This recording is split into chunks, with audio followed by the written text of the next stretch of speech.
Right, hello everybody and welcome to the stream. It's slightly different today and I've still forgot to do something. Jeez, sorry about flashing my desktop everywhere.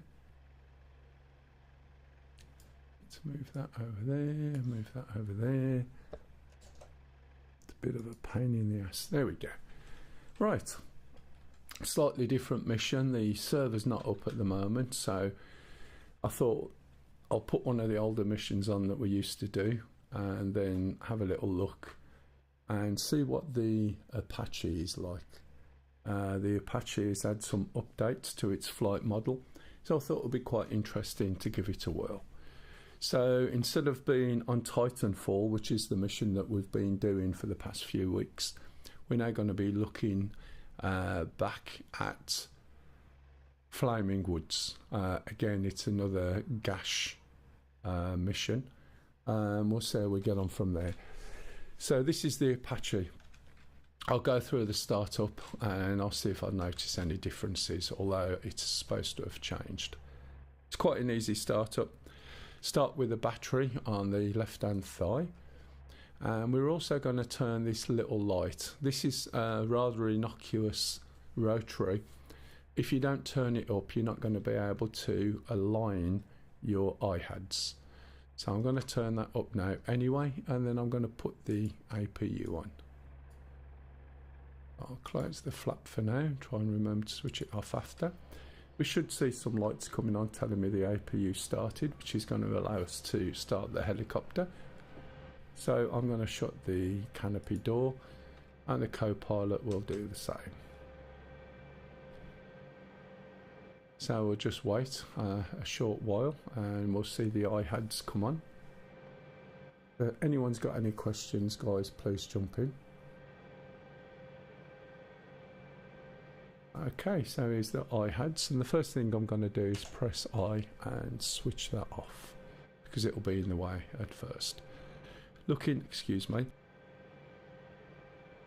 I do have a persistent cough, by the way, so sometimes I'll mute the mic, cough and forget to mute it. So if it looks like I'm supposed to be talking and you can't hear anything, that's because I forgot to unmute it. So we're going to start the left-hand engine by moving this little starter button forward and then relax.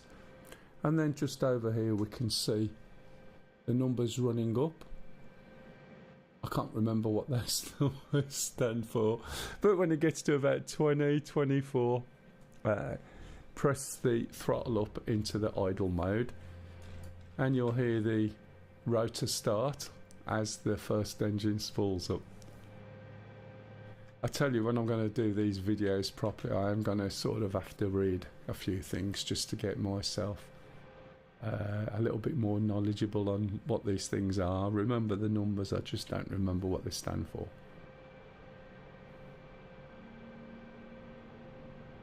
Okay, you can see this one starting up, and what we're going to do now is look down to this left screen, and when it drops down below 70, which it has, this is the pressure, then I can start the right engine.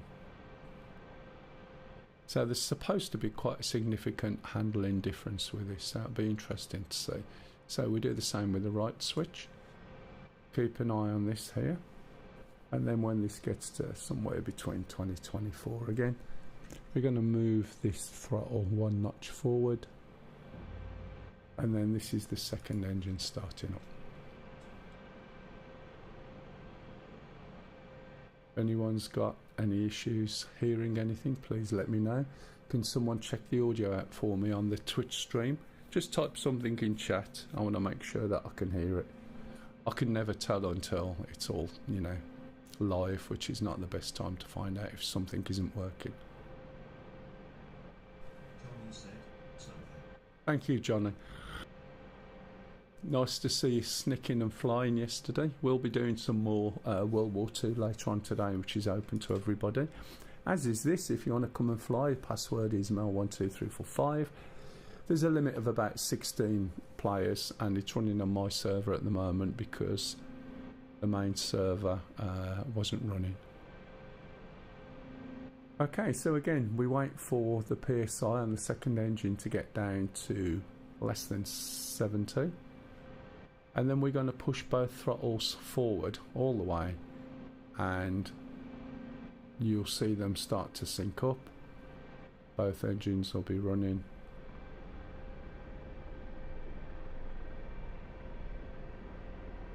And then the helicopter's sort of suitable for flying, although we've got a few more things to do before we take off. Okay, so power's up now. Okay, so if we go down here, I'm going to turn all of these radios up. Turn them on full for now. It's not that loud for me. The monitoring system I'm using is relatively quiet.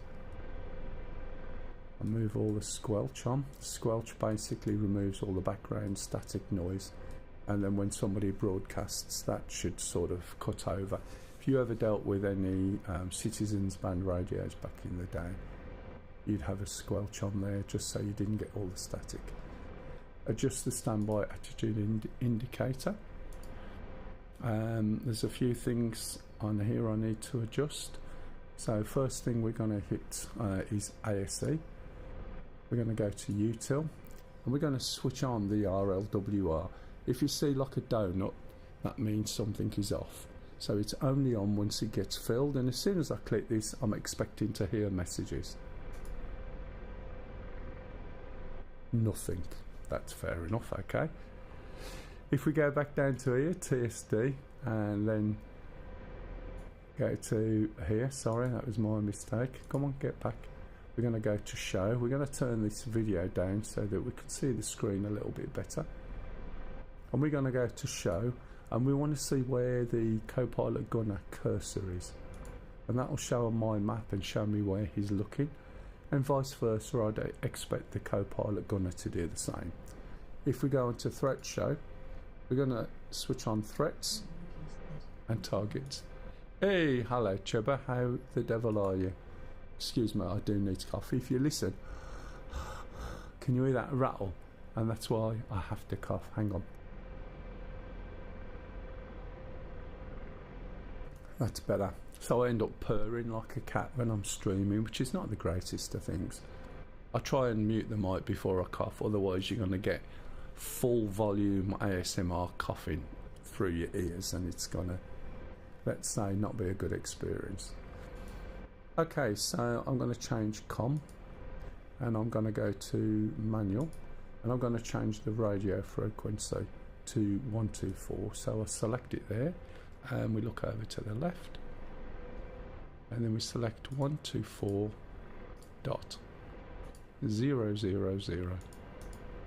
Say enter, and I can't remember which switch it is on this. 124 radio check. 124 radio check. It's not that one. 124 radio check. Right. Anybody on 124 yet? Alright, no worries. So I didn't get an answer then. What else are we doing? Right, let's go and have a look. When we put the iHads on, there's a few things we're going to see. And the first thing that's quite obvious is this diamond. That's pointing dead ahead. In the middle of the diamond is a cross. And that cross, right, we can use it for different things basically. If we look down here, and we go onto weapons and acquisition, when it's on fixed, which it is now, that cross just sits in the middle of where you're pointing, okay?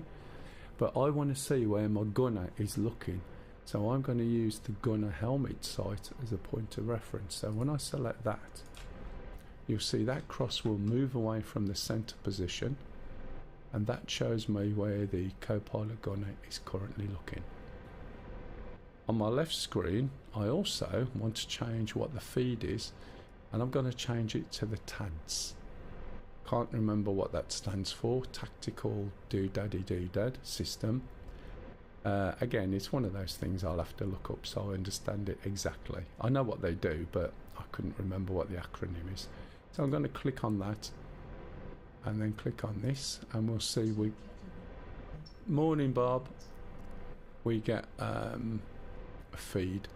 from what the co-pilot gunner system is using. So he's using this TAD system, which is on the front of the helicopter, and he'll be pointing that at things when I tell him to go and look if I use him, okay?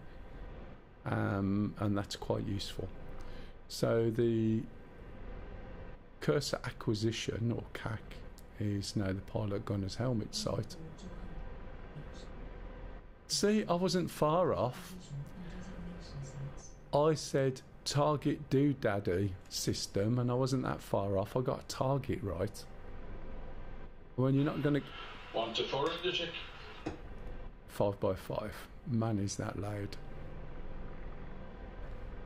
That was very loud, pup. Let me just check. I don't want there. How are you, Havoc? You are going to give us a flight tonight? Go to options. Where's audio? Switches, input volume, 10%. Where can I turn him down? Can you give me another radio check, please, pup, so I can get the volume right?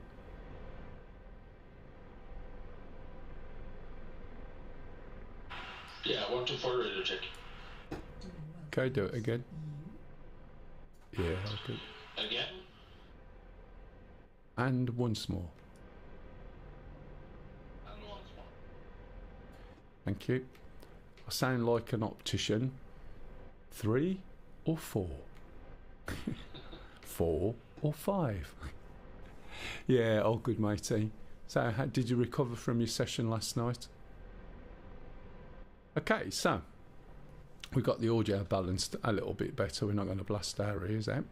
So what I need to do now is align my iHads, and the way we align it is we go down to here, we select weapon.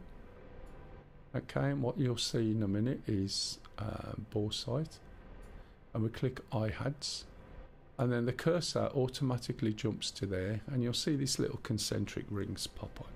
I'm going to look down there and balance my view there, put those circles in the middle, press my button, which moved. You have to be careful of that sometimes. If you don't...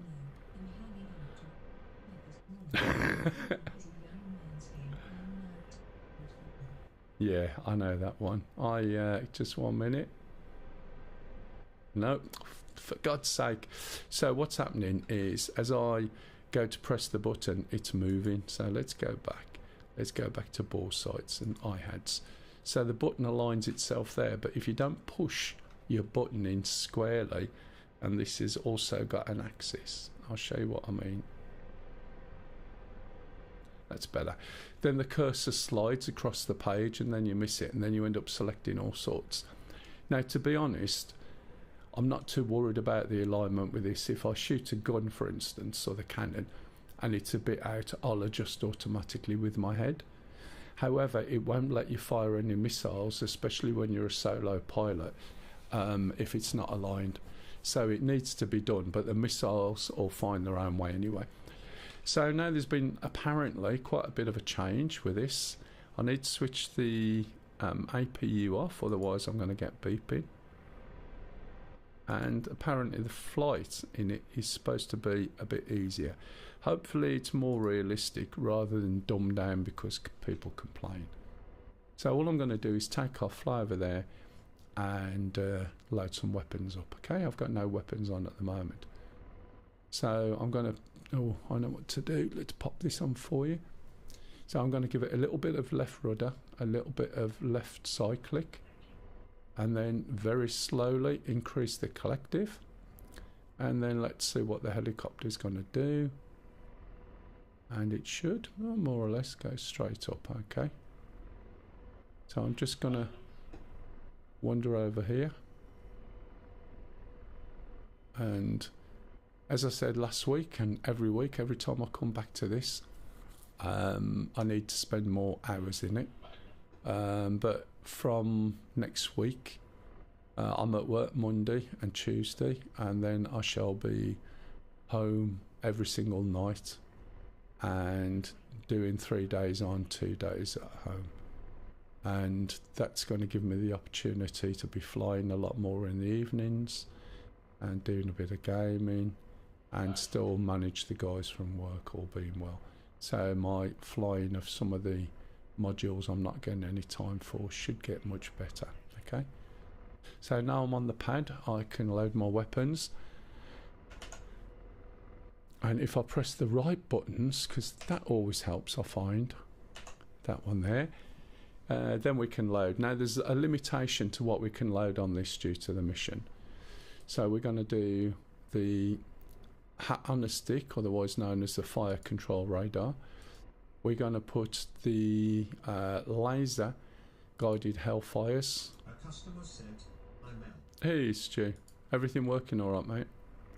We can do some Ks and we can do some rockets, but we are limited to how many of the laser guided missiles we can have. I can give it 90% fuel or 100% because we've still got a bit of leeway on weight. Let's have a look at liveries. Have we got one? I can't remember. Yes, we have. So I'll put the green one on and say OK. When we say OK, make sure that we get a copy, and another copy. If you don't get copies, you are not going to get anything. Morning, Stu. Yeah, I went out for a proper drink the other week, Havoc.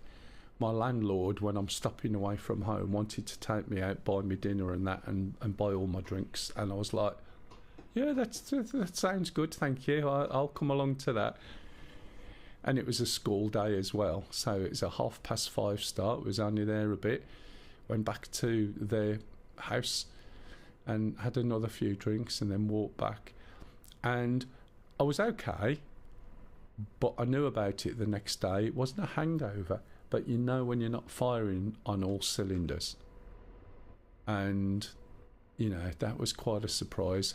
I used to be able to drink a bottle of wine, you wouldn't even notice. And I used to, you know, when I was playing games, then I'd have another half and I was okay. But here, I had about 3 pints from a microbrewery and then some wine after. But, you know, you're running on fuzzy mode, do you know what I mean? Didn't have a hangover or anything because I didn't drink that much, but you just know that you're not on all cylinders, which was quite interesting. Anyway, this is doing, it's got everything on. So the things we've just loaded on is the stick with a hat on, the fire control radar, which is there. The Hellfires with the white caps are the laser ones. The ones which with a clear screen are more like your classic Mavericks, except that with a Maverick it's fire and forget. With these you need to keep a laser on. And then we've got some rockets. There's a cannon underneath, which I don't usually touch. I leave it for the guy in the front. So I'm going to switch this, which is my automated countermeasures. Sounds like someone's keen, but no comms. It's not me. Ah, I could hear you then, yeah. Right. I'm trying to set up this internal, but I can't hear anything back. Right. Is that dog, by any chance? Dog door? Or is it Barbie?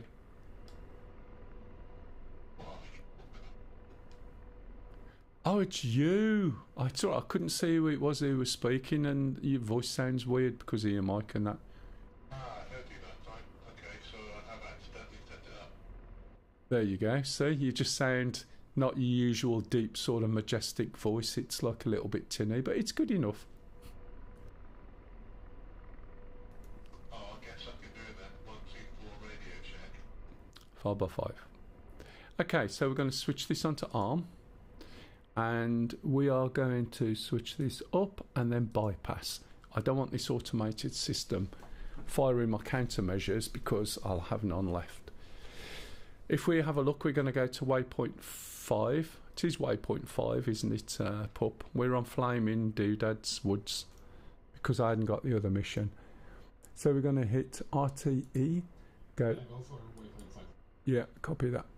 And then we're going to move this up and hit waypoint 5. Okay, So now we should have a little indicator which will be somewhere over there, and we'll go and have a fly and we'll see how this is performing compared to how it used to be. Every time I say something like that, it sounds like that song that was done by that guy called Goiter, is it? And Kimbra. Somebody know what I'm on about? Okay, hopefully the volume's fine on whichever stream you're looking at.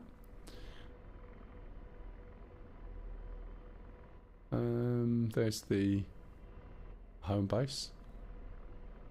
If anyone's got any questions, please ask. Again, at this point in time, the Apache is not something I know as well as I know some of the others. Do with a bit more audio on my side to monitor, but never mind. Turned it down a bit to turn the audio stream down. Right, so I'm holding the trimmer now, and when I let go of the trimmer's gonna set. The trimmer, unlike the trimmer in the Shark, does not manage 20% of the authority. It manages it a lot lower, and it's different for the different axes. So for pitch, I believe it's around about 6%, maybe. Morning, Stingy. They've made some changes to the Apache, so it should fly a little bit easier, I believe. Just trying it now. But for the other axis, it's only about 4%. And if you apply input that is more than those, then it will drop the trim. So if I do this, for instance, right, you can see that's trimmed now. The other thing you need to be aware of is you trim the rudder, so you can see where the rudder is over to the right. The other one's trimmed over there. I'm going to make an adjustment again. I'm going to hold the trimmer again, just like you do in the Shark. And I'm going to bring, see that velocity vector, whatever it's called in this, to head towards the target. And then let go again. And this is flying on trim. It's got a very slight roll to the right, as you can see. Not sure why it's doing that. However, what I can do is apply attitude hold. So I'm going to apply that in a second. Once I've studied it a little bit, I'm going to press left. In fact, I've probably already got it set by mistake, so let me just do that. And that should hold the attitude. Now, it depends what speed you're doing as to what that attitude hold will do.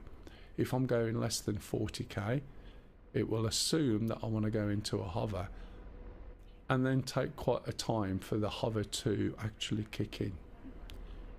So what I would suggest, if you want to go into a hover, always slow it down as much as you can first. Again, we're having problems because of the way the light is. So there's my torque there. And why am I heading over there? Let me just check something. Go RTE, direct. There. To waypoint 5, which is selected. Interesting, because that looks like there, and that looks like I'm heading that way. Oh, I know why. Because at some point I've accidentally possibly hit freeze on the map. And this is where this thing gets in the way all the time. Let me have a little look. Pan, center, take that off. There you go. So I spotted what was wrong. So when I had a problem with the one switch, I accidentally caught freeze, which freezes the map. So although I could see the waypoint I'm going to in front of me, it looked like it was off to the left, so it didn't make sense. Right, anyone got any questions so far?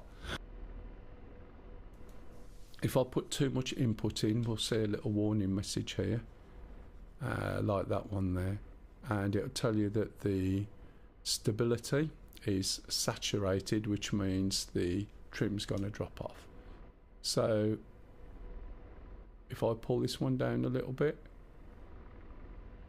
and then trim it, you'll see that will be boxed. Let's put it around here. I'm not really climbing or anything. And that's holding that as well. And if I had a cup of tea, if I had a tea lady here, I should be good and she'd make me a drink. But I don't. Right, I can go possibly over here to change to threat show, which is down here. And if there was any threats on there, I would see them. Let's change the zoom, because it might be that there are threats it's picking up. Oh, not a lot at the moment, so we'll go back in, change it back to navigation. While we're going along, I need to put this into ARM, and the other thing I want to do is go to the FCR, go to util and unpin the FCR. So that's literally going to unpin it and do a test.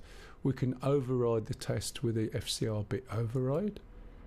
Then I need to select the FCR here, and I need to, there's a switch I've got that I've got to press and select it. So if I press that, now we've got the FCR.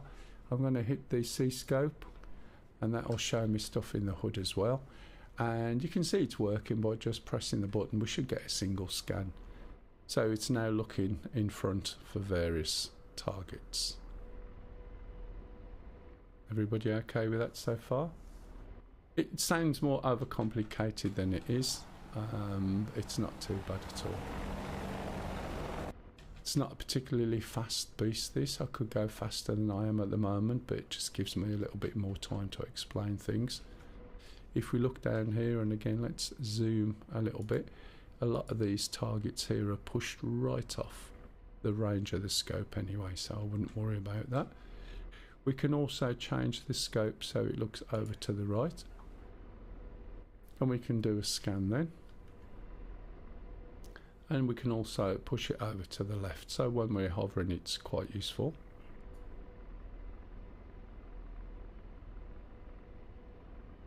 Have we got any air cover? No. This will do anti-air as well.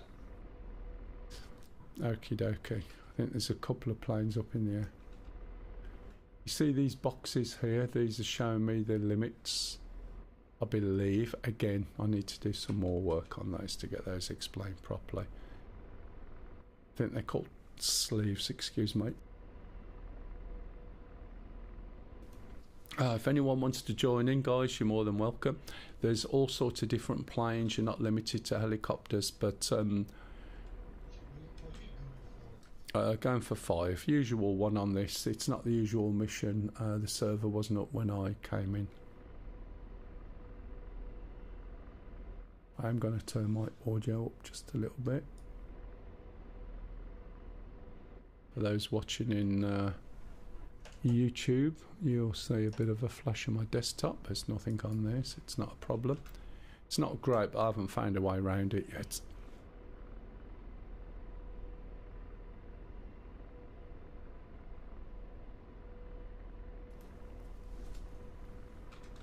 Tea Kettle Barbie said, "Could you start again from the beginning, please?" I probably will at some point. You was with me all the way up to Simply. Don't forget there's still a sale on at the moment with DCS. That goes on to about the 7th or 8th of January, something like that. Some of the stuff that we've been flying, especially on the evenings, which is the World War II stuff, you're going to get them like half price. If you haven't got a Huey, right, a Huey usually is about $24.99, and in English that's like just under $24. Excuse me. And I'll guarantee it'll be the most fun you'll get in a helicopter. Plus you can have your mates in with you as well if they've got one. Sorry about the coughing, I'm starting to get warm now, which will make me cough. Okay, so we're going a little bit faster. Torque is still around about 70%. So how far away are we from target? 13 kilometres. We've got an 8 kilometre range. Why this thing is measured in meters in terms of ranges of weapons, I don't know, because I have no idea what 8,000 meters is, but if you said it was 5 mile, I'd be fine. So I'm just using the terrain here. Let's put my head tracking back on, just to make sure that I'm not going to be picked up by some of the vehicles that are out there. Now, I haven't switched on my co-pilot gunner AI. I must admit I do prefer to fly with a co-pilot gunner rather than use the AI one, and then I can concentrate on flying and let the co-pilot gunner get on with the job of guiding me to where he needs me to be and shooting shit, basically.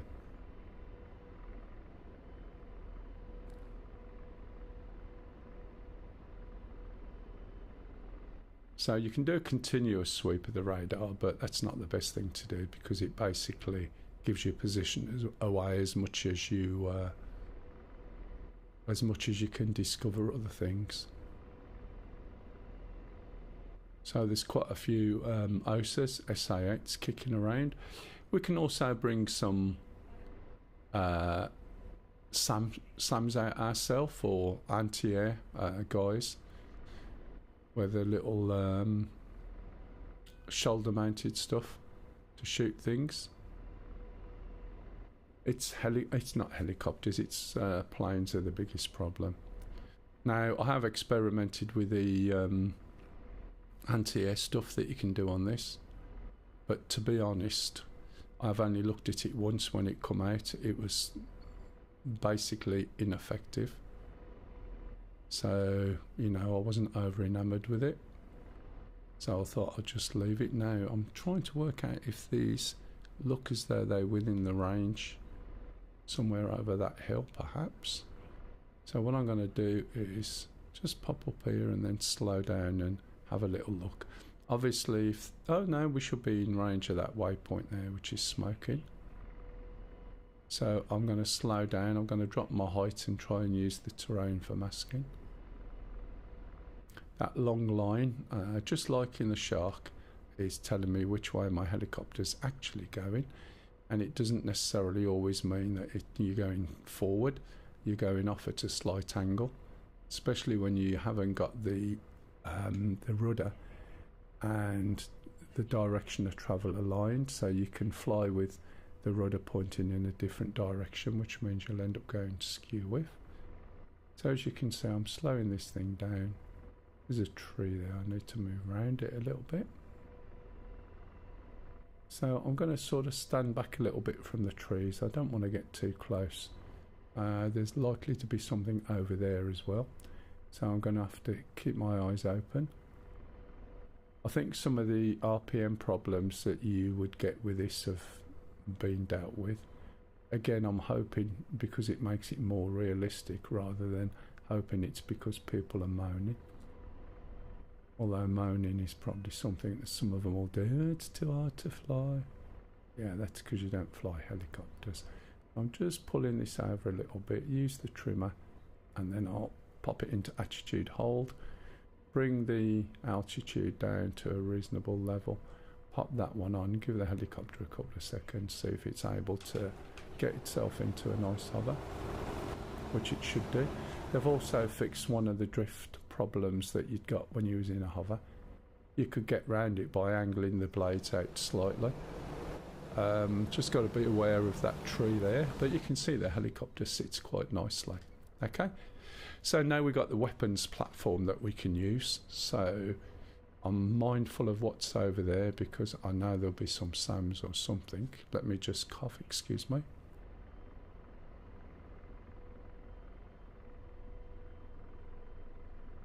Oh dear me, I'm sorry about that. Right, so what we're going to do now is scan.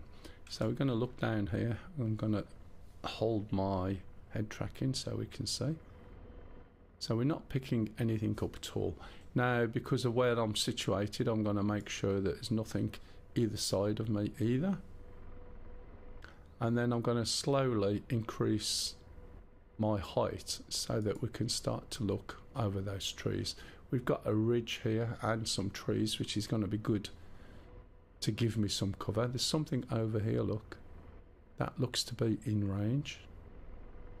Okay, but I can't see it on there. So what I'm going to do is lift the helicopter up. Now when I lift it up, it's going to break this this altitude hold on here. We'll hear a beep and we'll see a message pop up here. Okay, so I'm going to start increasing it really slowly, because what I don't want to do is knock us out of the attitude hold. So you should hear it beep off. Not got my feet on the pedals or anything. You can see where the pedals are set off to the left. I'm just applying a little bit. There we go, there's the beep, and that's saying I can't hold it. I'm just backing off just a little bit,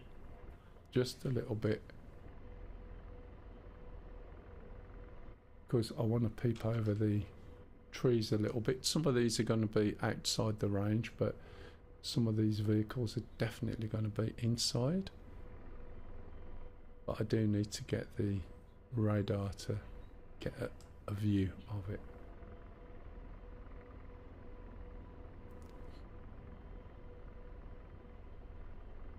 So there'll be a point. One of the things I also want to do, he says, is let's choose my weapons. Oh, didn't want to do that. I'm on the wrong screen. Choose weapons. Release that. Move them over to the right. Now I'm also going to click this all button, because what that means is it's going to select all of my weapons and warm them all up. And the reason it does that is because I then have the ability to fire a lot faster. So it does look like some of this stuff, I think that might actually be further away. If I zoom the map, you'll see, look, see? So that's why it's not picking anything up on the radar, even though it looks like on the screen there's a whole load of stuff.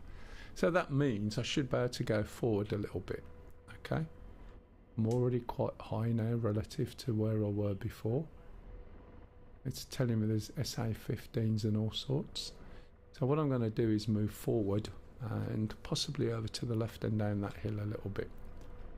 So I'm going to take out the attitude hold. I'm going to hold my trim, and I'm going to just move the helicopter over here, and again use this terrain and try and keep my head down as I move over towards that main waypoint where I know there's a lot of a problem.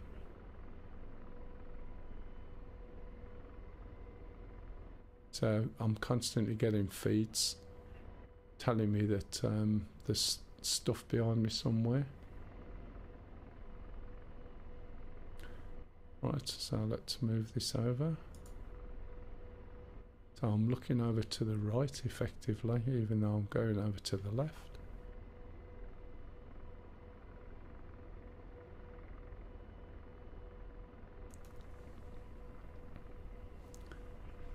And I can have it so it looks where my head looks. But I'm going to try and use this little valley in between these hills to give me that little bit of cover, and hope there's nothing at the end of this little sort of valley.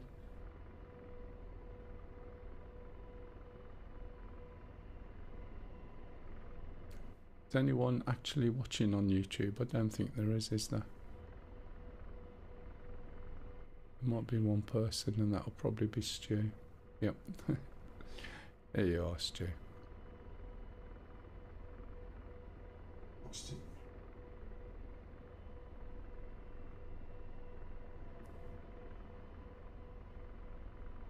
Right, so let's get over these trees, and then let's try and use this little valley to get a little bit closer and see what we can see.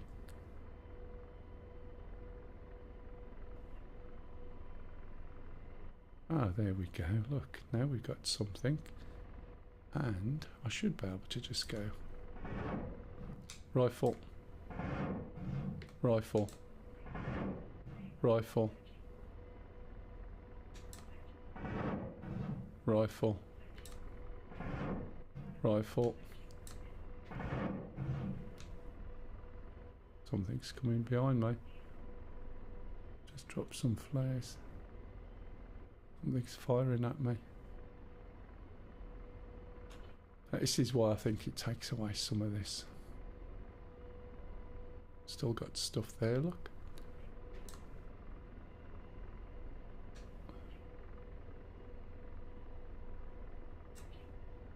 See, I can see that in my helmet as well.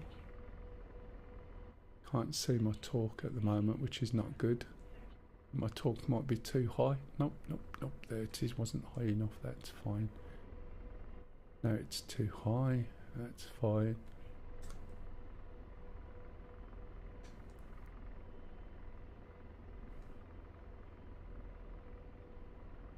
So if I sit down here, that's going to give me a little bit of cover.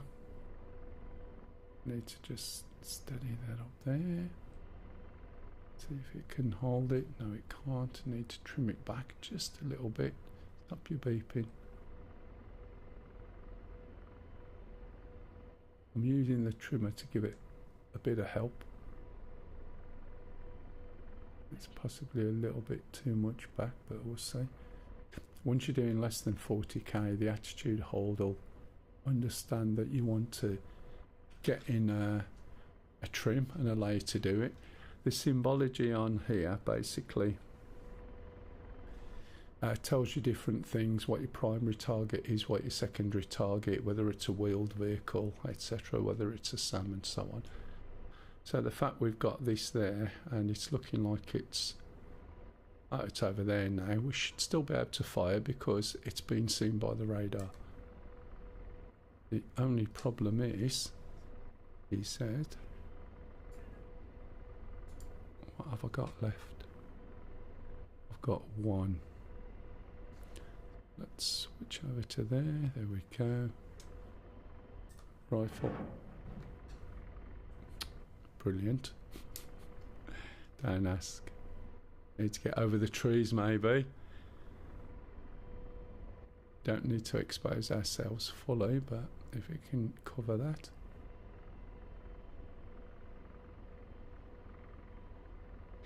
Rifle.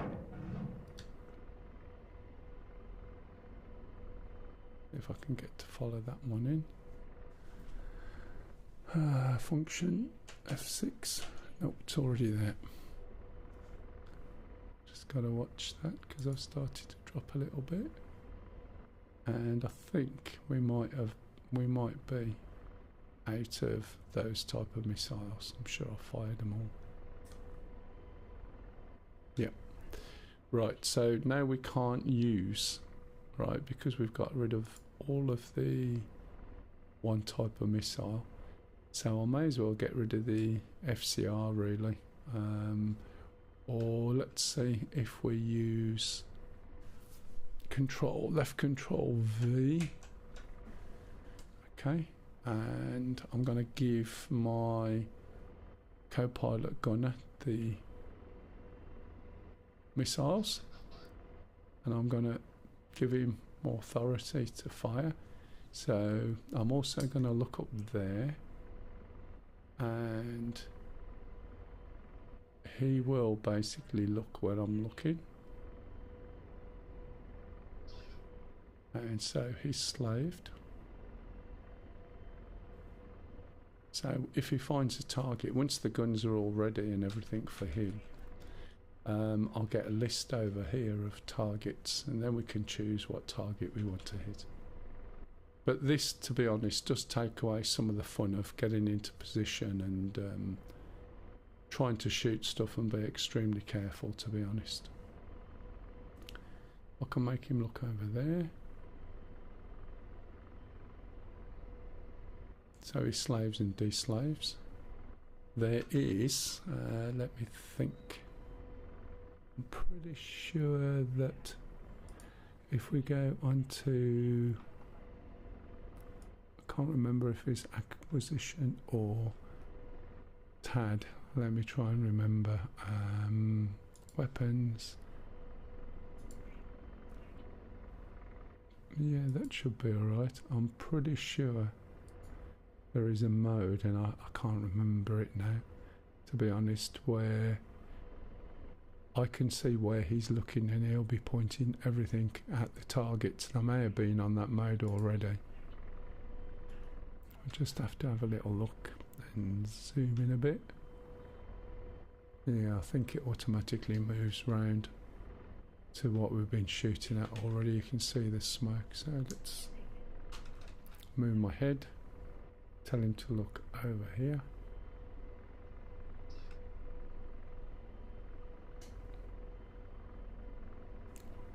Where's that? Anyone being shot at? Oh, No. I was. We're a bit late. It was very late. I couldn't see it outside the bit of metal up the corner of the canopy, and I'm looking, and I said, where? And then I saw it. Reminds me of the smoke from a chimney once when I couldn't tell it was a missile, and I watched it all the way in and then thought, that's a missile. Right, who we got down here? Let's have a look, see what we've got up. Okay, so we've got Stinger using F-16, and we've got Pup who's in an F-18, and we've got JTAC, refuelers, more refuelers, and somebody in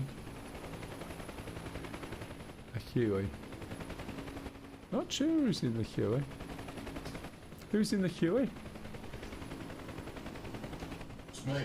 Oh right, he's showing up as player, you haven't put a name. I did wonder. Did you dig your warthog out by any chance?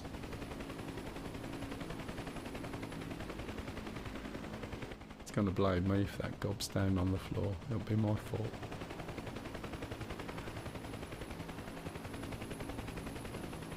Alright. Yeah, sorry mate, I was just watching and I know I would have put you off. I was beginning to think you were using mouse and keyboard then for a minute. It just says player. So when I go to look at you, it says UH1H player. So somewhere on the top right, but you'll probably have to go back out to your main menu, so I wouldn't worry about it at the moment. Yeah, you'll be dead soon and you can do it then. Of course. No, mate. You can. Have you got anybody on board with you, like little Sam guys or something?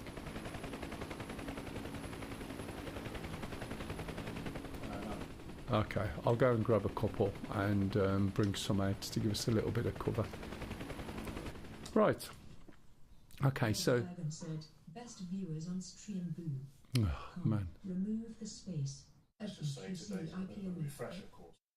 Yeah, no, it will be the whole thing, mate. I understand that. Can somebody just ban that guy straight off, please? Were you saying they changed George CPG a bit? It's not George they've changed. They've changed the flight. So the helicopter's a little bit easier to control, and you're not going to get your VRS in with the RPM issues that you got so much. Thanks, Johnny. So it's a little bit easier. Right, I'll get back to that, but I'm going to get back to that with a co-pilot gunner so we can work together. It's much more fun, to be honest, flying an Apache with two people.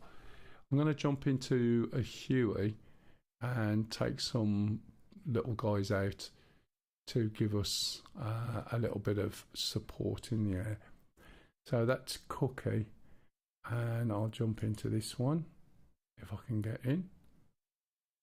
Yep.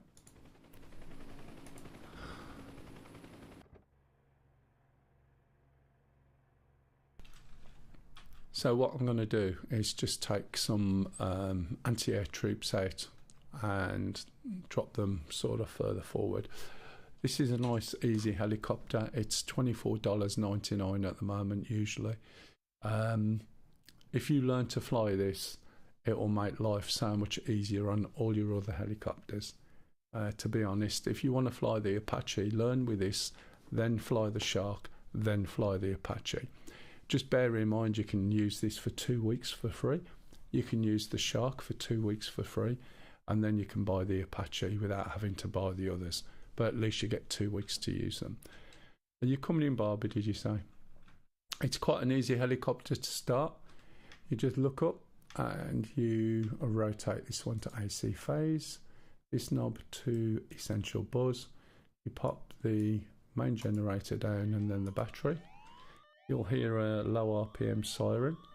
We can cancel that by looking at the switch to the left of the bright yellow and little red matchstick type thing, which is fuel.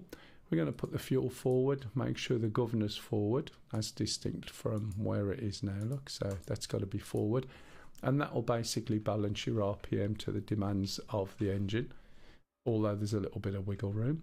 Follow this column of warning lights up. We're going to put the hydraulics on, we're going to put the force trim on, and we're going to move the chip detector forward and relax, okay?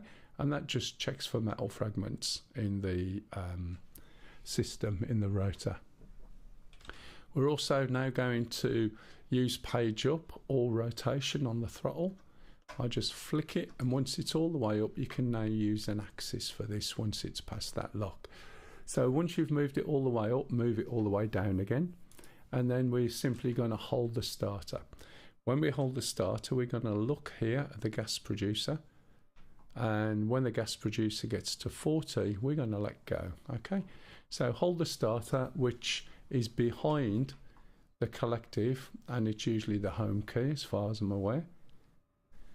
But just hold it, you'll hear the engine start to increase. You'll see the shadow of the rotor going round in a minute. Okay, the rotor will start turning now. Look, there's the rotor, I think. We just caught a bit of it over there. It's where the sun's pointed.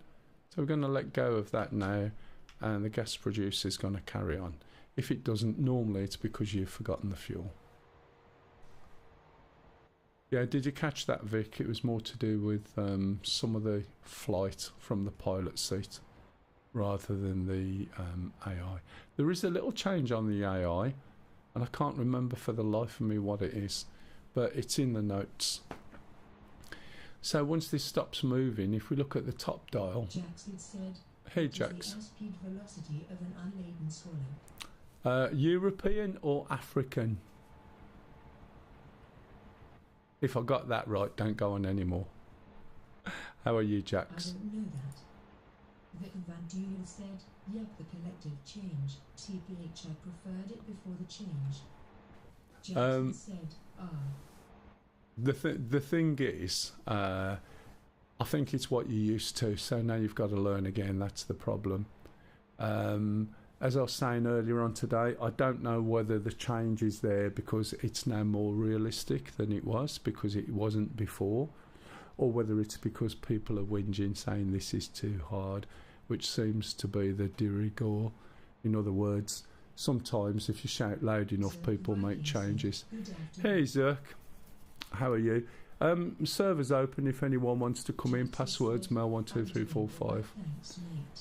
How's you? All good, thank you. Lisa's at work today. Oh, for God's sake. No, the telly's... Oh, for God's sake.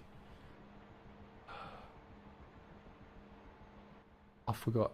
This has happened to me before and I have no idea how to manage this. Stop. Is it Alexa? What? This is a TV I use, right? If you're watching on YouTube, you might not see it. But now I've got all sort of TV channels just popped up on my... there we go. Just popped up on my screen because I said something and it triggered voice activation. I still forget and haven't sorted yet. So what I'm going to do now is increase the throttle, put more fuel to the engine, and you'll see my throttle going up over here on the left. You'll see the RPM increasing. So Viking said, oh, is it listening to the text-to-speech? It's listening to something. So it's picked something up. I'm sure I never said anything, but it could well do. But hey, makes for an amusing sort of issue, if you see what I mean. So we're going to let go when these two needles, there are two needles there by the way, one for the rotor, one for the engine. till they're towards the top. Duel said, it's because I wrote CHANGE twice in my comment. It could well be. Could well be. You can try it if you want and see if it does it again. Jackson said, due to AI I also have an actual answer to my question. The airspeed velocity of an unladen European swallow is approximately 11 meters per second. Oh, there we can. T. Kettle Barbic said, can we watch BBC One, please? See, it's not listening to you, Barbie. What happened, Stingy? No, clear line. Oh, I thought you said something about something cake. So yeah, I said. Oh, sorry. I thought you were saying. For fuck's sake. Sorry, Stingy.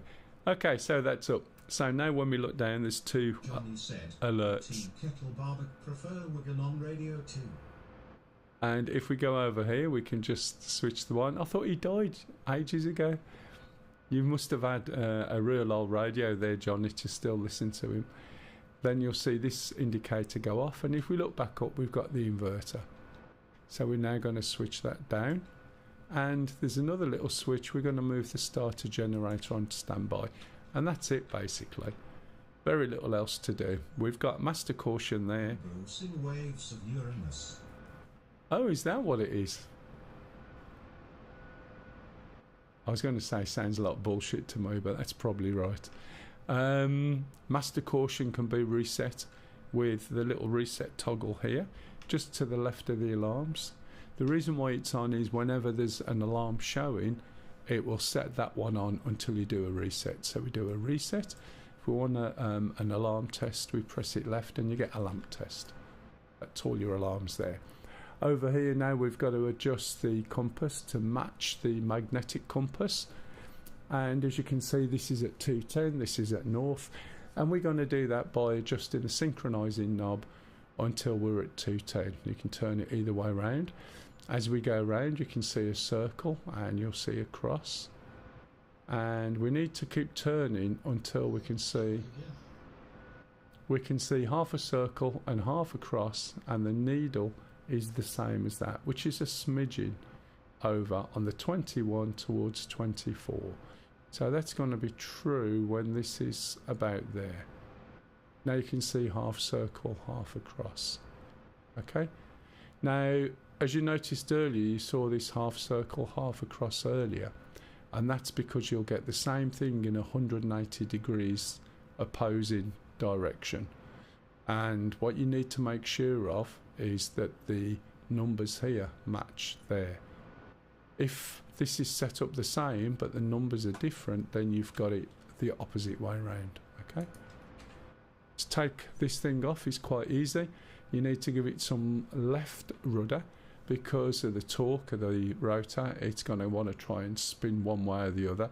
So we use the anti-torque rotor or the tail rotor to stop that from happening.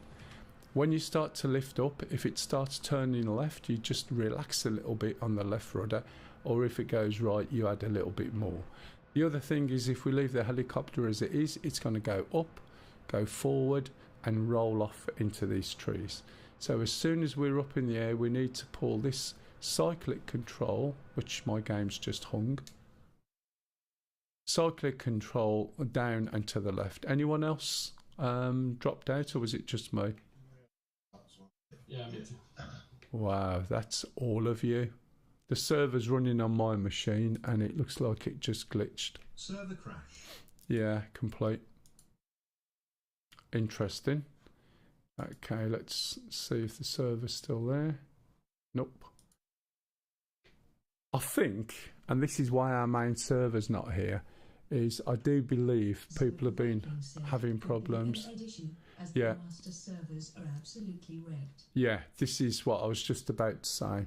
As far as server's gone. As far as I'm aware, they've been having issues with authentication. So my normal little server's gone. Our main BVAR server for Saturday is gone. And basically that just dropped out and all the clients would have dropped out as well. So I can fire it up again. I don't think it's running according to the bottom of my screen. which is a bit of a pain in the ass, but flying's flying, isn't it, at the end of the day? So let me, for the benefit of those who are watching on YouTube, you see the server coming back up. I was thinking, Cookie, because every time I do something, people on YouTube can see, like desktop and that, because of the way I've got it configured, is an item would probably allow me to do overlays over the top of it, wouldn't it? I'm guessing. Yeah. That's what I thought. The OBS does some things, but then you've still got to switch into the screen to reduce it.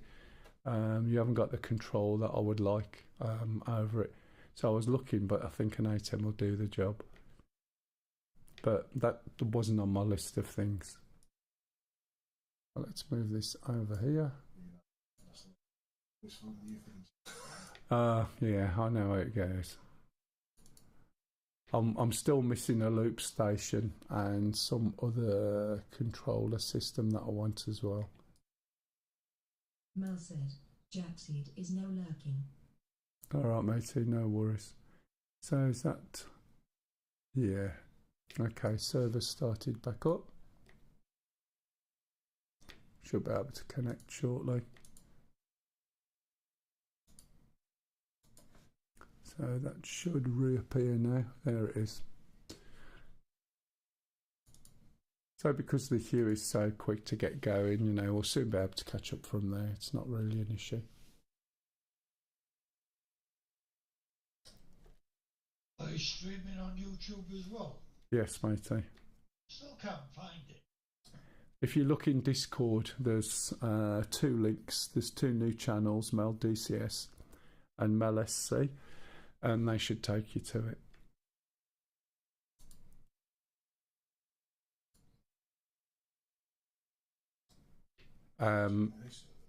Pardon? Johnny says, do you know Yeah, the it should be there. start bug? The netsim post start bug, not aware of it, Johnny. Yeah, it should come up, just do a refresh and it should be there shortly, unless you got a problem your end as well. My game started hanging after mission load for 5 minutes plus. No, I haven't seen that one, Johnny. I know there's a few issues. Right, it's a little bit darker, as you can tell. I am going to take this opportunity to nip to the loo and make a cup of tea as well. And What category you put it under? Full reinstall never helped it. sorry, what was that, Stingy? What category have you put it under on Discord? I think it's on Beaver Streamers or something. John, I think not Johnny. Stu did it for me. So it'll be under Beaver Streamers, I believe. Right, let me go and switch to somebody else. I don't think anybody will be up yet. Nope.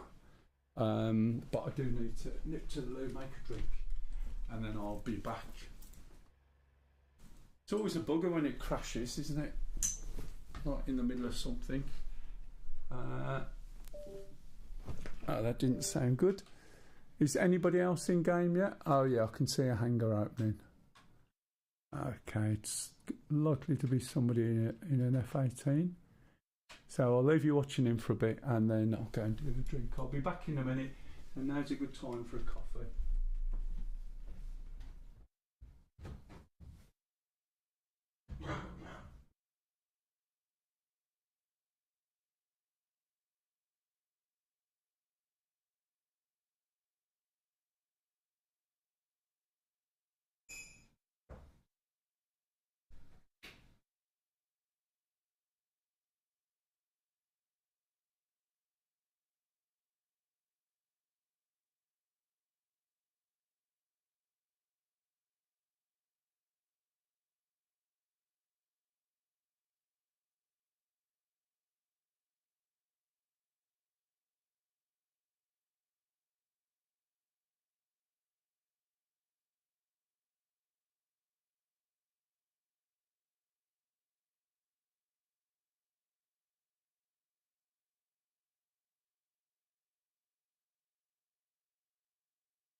Right. So it's actually got 8. Okay. Let's have a look.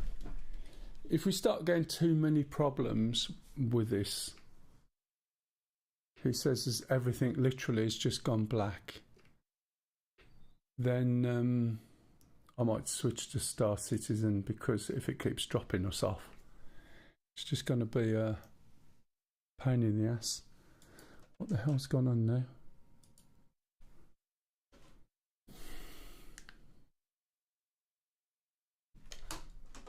Oh. Right, login session has expired. Server's gone again, hasn't it?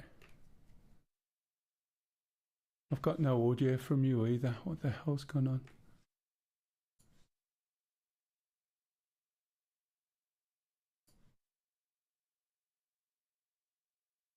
Let me turn this up. You lost, yeah, you lost everything. I think they got problems.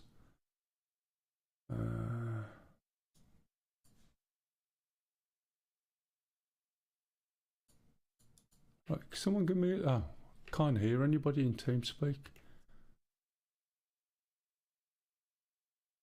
That was really weird. Server's still up, is it? Oh, it's my game that's crashed out, that's why. That is really weird. And that came back with a login. I saw it then just as I came back. But I've lost all my audio and everything as well at the same time. And that's because this has just gone off. Wonderful.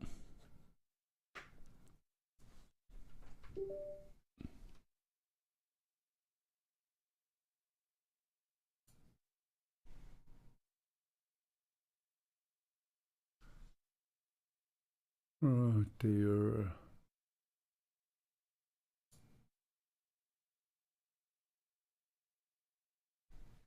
Nice. That's disappeared. Why is that disappeared?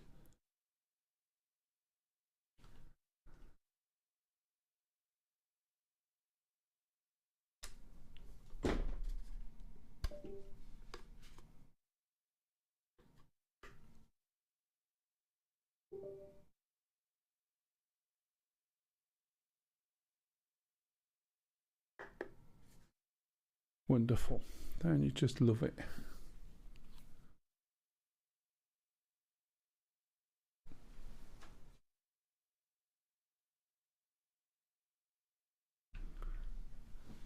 Okay, audio's just disappeared off.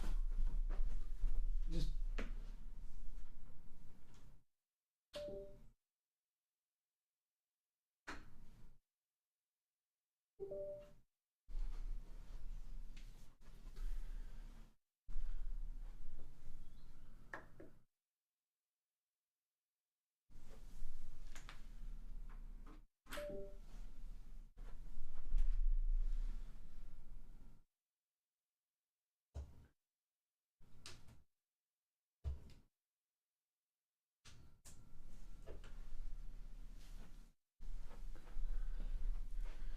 right, I might have some audio back now.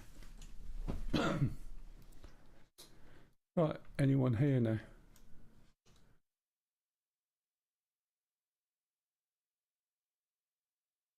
Let's switch that off.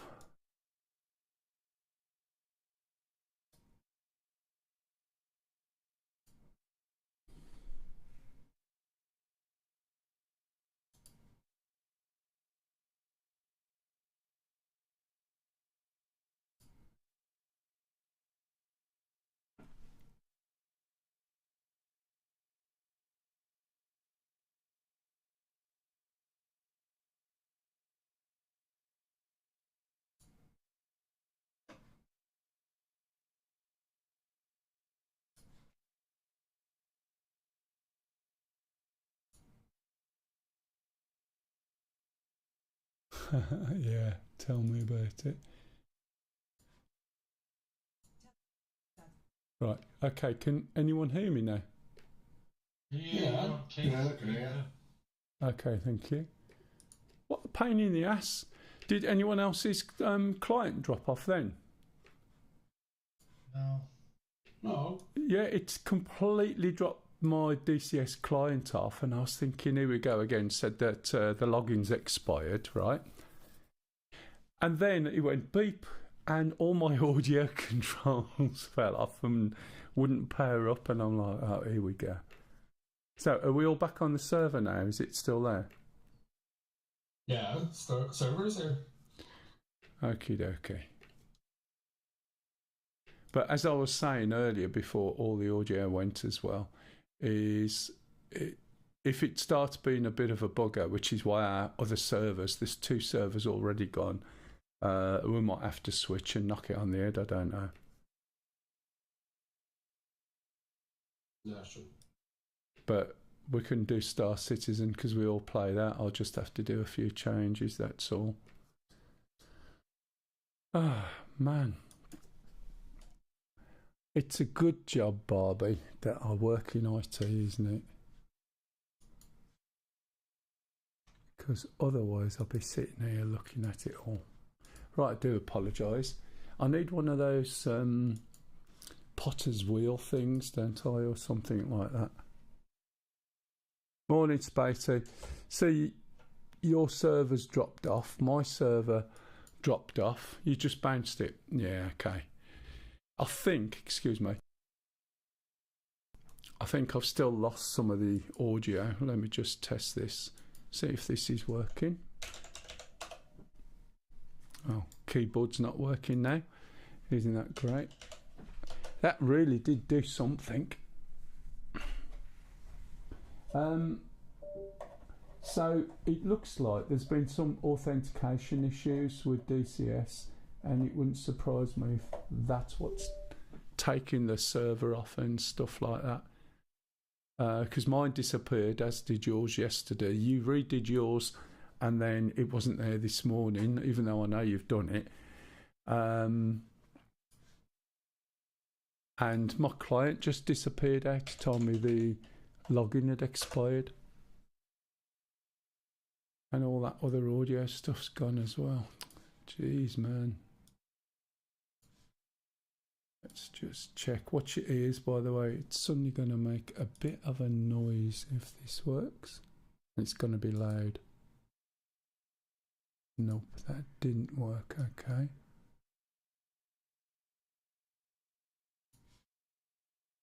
So I've still got a couple of little issues.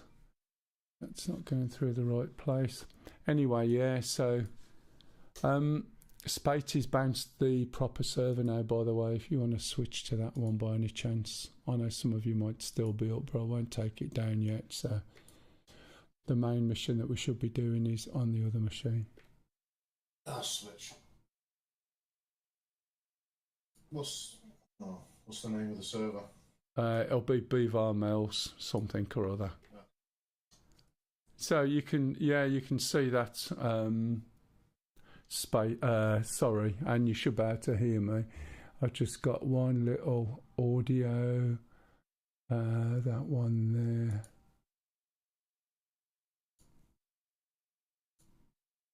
And I'm not getting that. I might have to just start those 2 apps because it caused a problem. And there we go.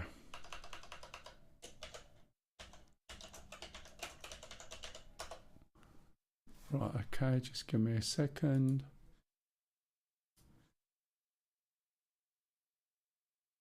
When that audio dropped out, all the different drivers that it's connected to just died to death, basically.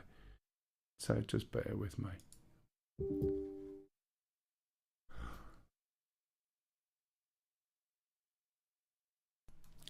No. Interesting. Did you hear that, Spatey? They can't see the server, which is a possibility. As I said, I think it's coming on and then going off again or having issues. Well, mine's still up at the moment, but we'll see. Yeah. Oh, interesting. Just one moment.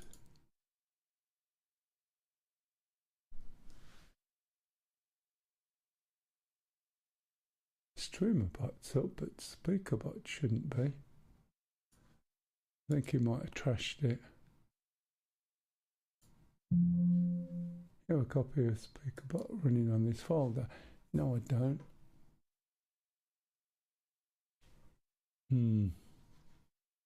That's not good.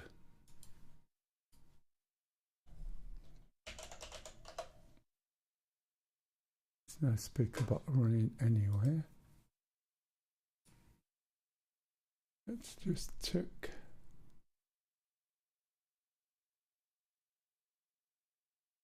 Oh yeah, there it is. Even though it doesn't exist, it's in that task. Up now. What, the server's up now, yeah? Is it same password? Yeah, should be. Unless he's taking it off. I know he took it off yesterday if he's remembered to put it back on. Mel said, test. Hooray. That can go back there. That can go back there. Many apologies. Now spec this server is there. That's what Cookie just said. No, sorry, I didn't hear. Sorry. It's alright, mate. You can be 10 minutes behind. Right. You know me. Mm-hmm.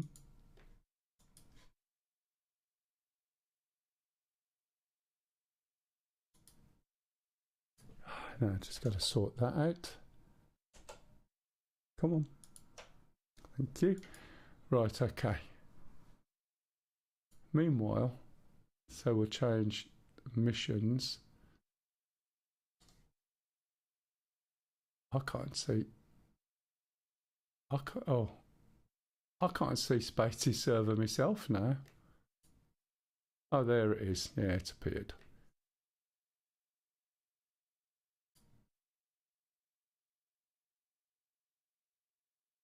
So pleased we've got a unified system and don't have to have all these problems just on beta anymore. Right, anyway, if you've just joined in, I do apologise. Minor technical glitch there. Very unprofessional. Lisa's going to start using my channel as well to stream to Twitch. She doesn't want to run around, but I said there's no reason why she can't use my normal Mel 12345 one, I think. Yeah. I think I've got enough spare ones I can use, which will be quite good. She'll just switch back into it. Although I must admit, I did prick my ears up when she went to sit in my chair during the week when I checked something on Star Citizen. These are her words. I can't spread my legs wide enough to be able to get over your chair with that big thing there. Are we doing Return to the Hot Up 2025? And I was like, what? Your throttle's in the way? And I'm thinking, why is she sitting on the arm of my chair? Do you know what I mean? And I'm thinking, oh God, here we go. I knew what she meant, but the way she said it, because she's too short to get a leg over. But hey, a return to the hot tub 2025, probably not. Right, because this is a different mission. Let me finish off doing what I was doing in the Huey first. It's a different area, different scenario. Yeah, this is somewhat different, by the way. I still don't think it works in Connie. It doesn't work in the Connie? Oh, really? That's disappointing, isn't it? But we'll have to have a look. Have you got a jacuzzi in the Polaris, Cookie, or you not looked yet?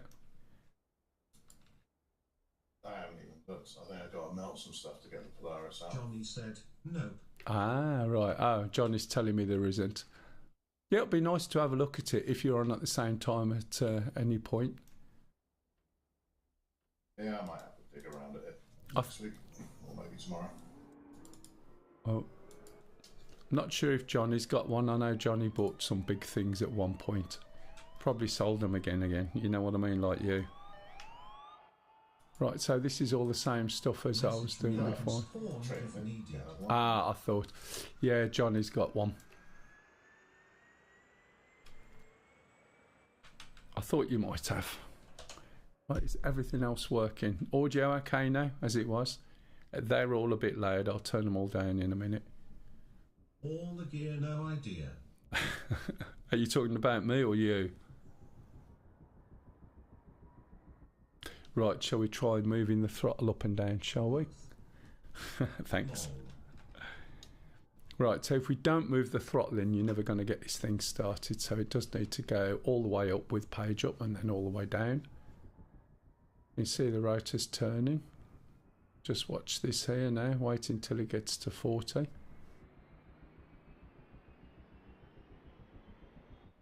Tell me if the audio is too loud. They're too loud at the moment, but that might just be my channel. I think it should be reasonably well balanced, but you'll get feedback into the mic. So let me just move this down a little bit. Someone give me a sound level, please, through TeamSpeak.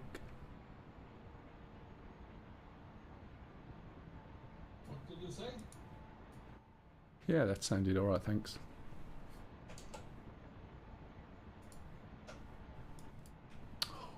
Bollocks, bollocky bollocks. Right. Okay. Right, so now this is started, we'll increase.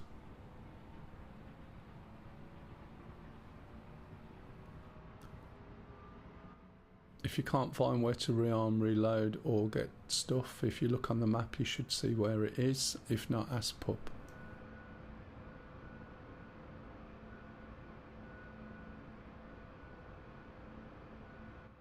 Right, I wasn't paying attention then. Let's get rid of the IFF, move the inverter down, that's it, starter down, change compass. It's all exactly the same. You can get it started really quick, to be honest. But if you can learn to fly this, you can fly any of the helicopters.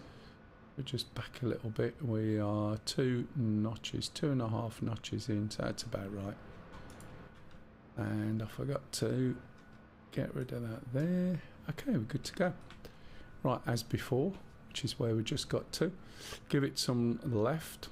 As we start to take off, we need to move the cyclic down into the left. Okay, so as we go light, we move this down to the left a little bit, and that will stop you going forward and then performing that roll. If we look at F10, we'll see that there's Pup, and I'm going over the same place because that's where we can rearm, refuel, and get logistics. So I think this is the right place. He's just landing over there.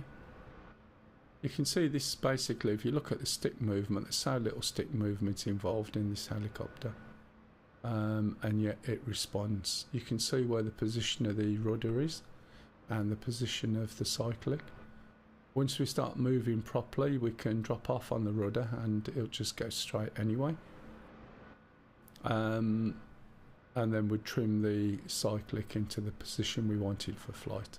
Or, in my case, we'd trim it so I could drink my cup of tea that I made not long ago. It's a very nice helicopter to fly, and only $24.99 from ED. Now, that's not an advert, just in case people are panicking.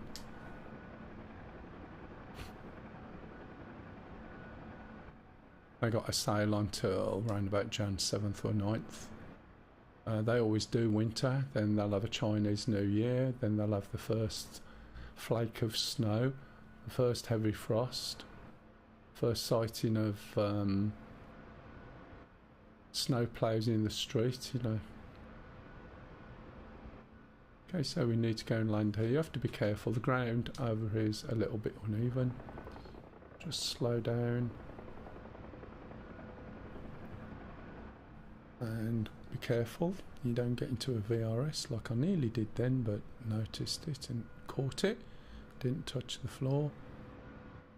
And then we'll just get down into a low level hover, make sure my rotors are not going to catch hoops, and then we should be able to rearm, reload. There's a few different things you can do, excuse me.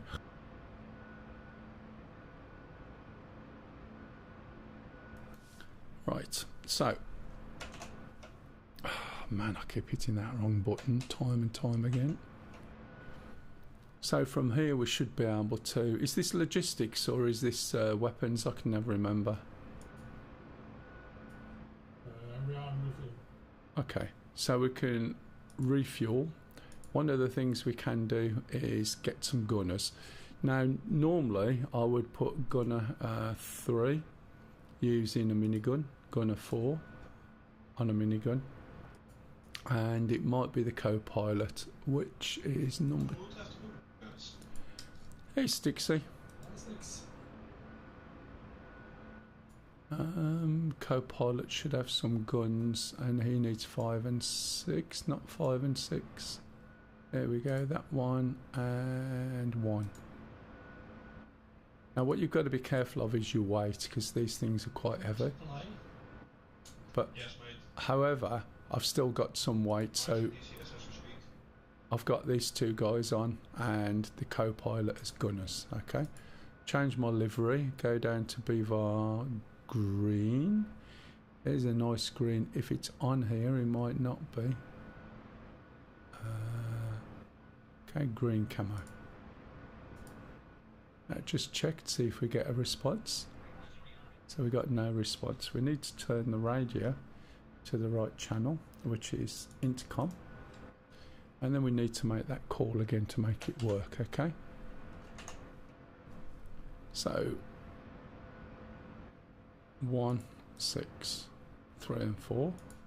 I'm not going to put rockets on, that will make me even heavier. Okay, move the fuel up a little bit and keep an eye. 300 pounds weight is fine, say okay, and now we should get a copy. There we go. When you see the fact you get a copy, you know you're going to be rearmed, refueled. Always refueling goes first. I was just reaching for my tea then. So let's jump out of here and we'll see what we can do with just the gunners. So this is quite an appropriate camo for this particular map, as you can see.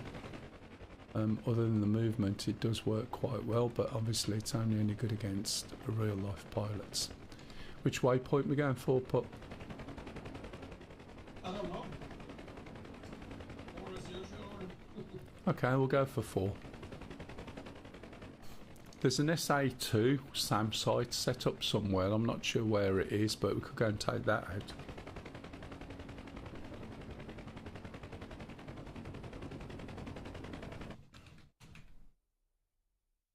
Okay, John is in. You're flying 16 Sting? Yeah. Getting, Stingray. Tankers. getting hit around the middle. Yeah.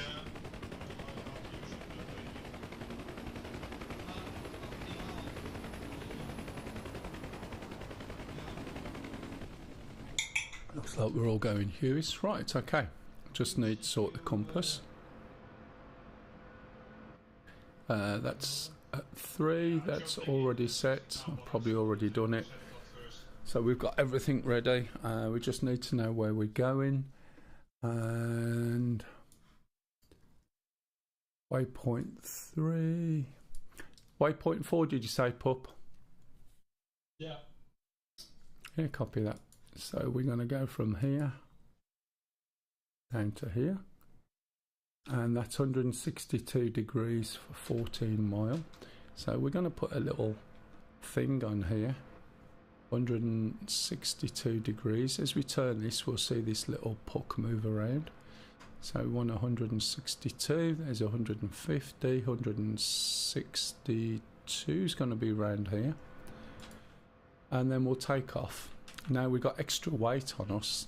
So that extra weight is going to be have an impact on the flight, and you'll hear and see the RPM go down as we start to take off. You'll see what I mean. So I'm going to have to give it some more fuel to get that RPM up a little bit. You'll see. In fact, why isn't it doing it? There it goes. It's slowly going. Can you hear the pitch drop? Just give it a little bit more RPM.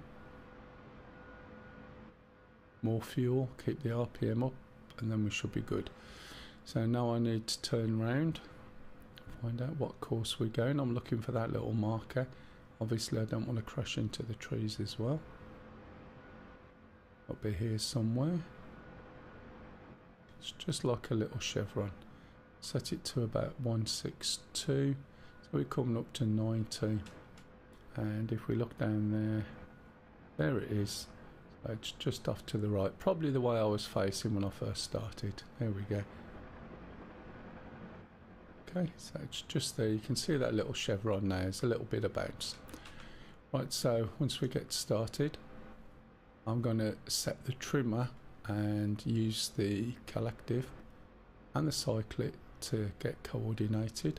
When you set the trim, you must relax your grip on the stick. Your real life stick will centre, the one in game will stay where you put it. Lifting my nose up a little bit now so I can control the speed. I don't want to be going too fast.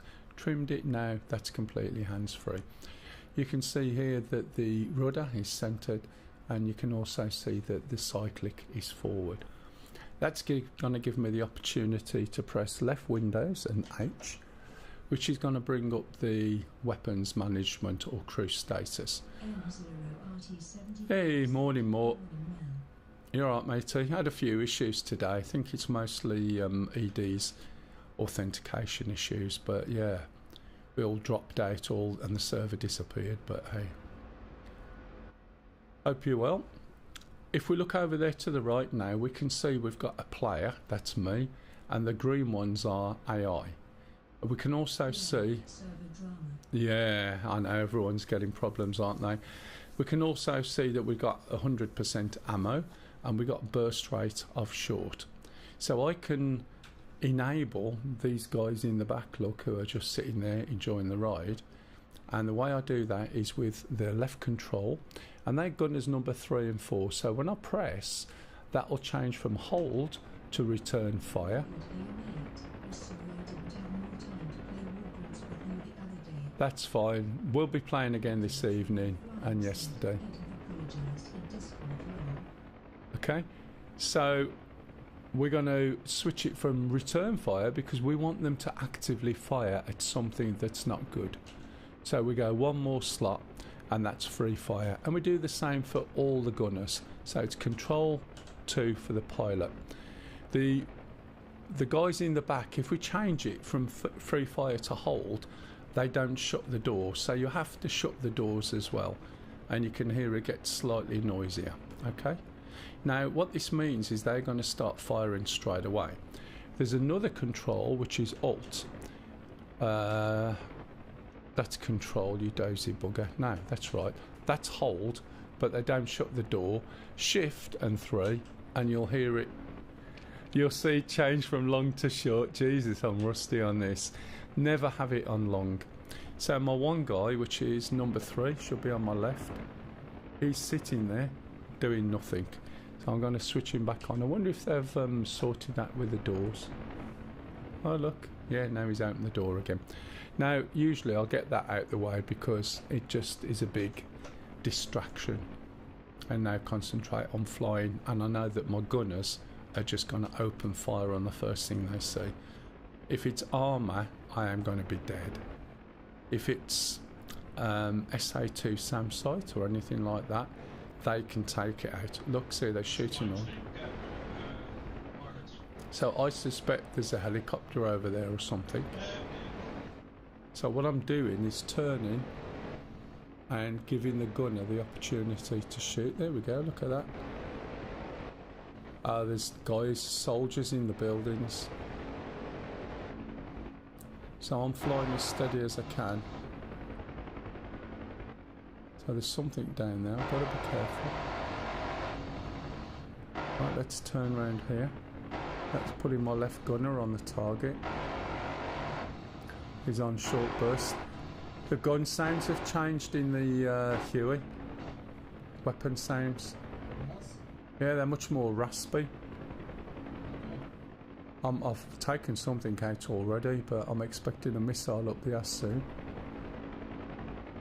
Don't know if you've looked at the mouse FF joystick, but they do not twist tab I haven't. It's the problem is, right, although it would be absolutely brilliant, it's the extra £100 or couple of £100 it's going to cost me to have it mounted on my seat. Every time I buy something to mount, right, a mouse table, £100, and I needed two, so I got another one on the left.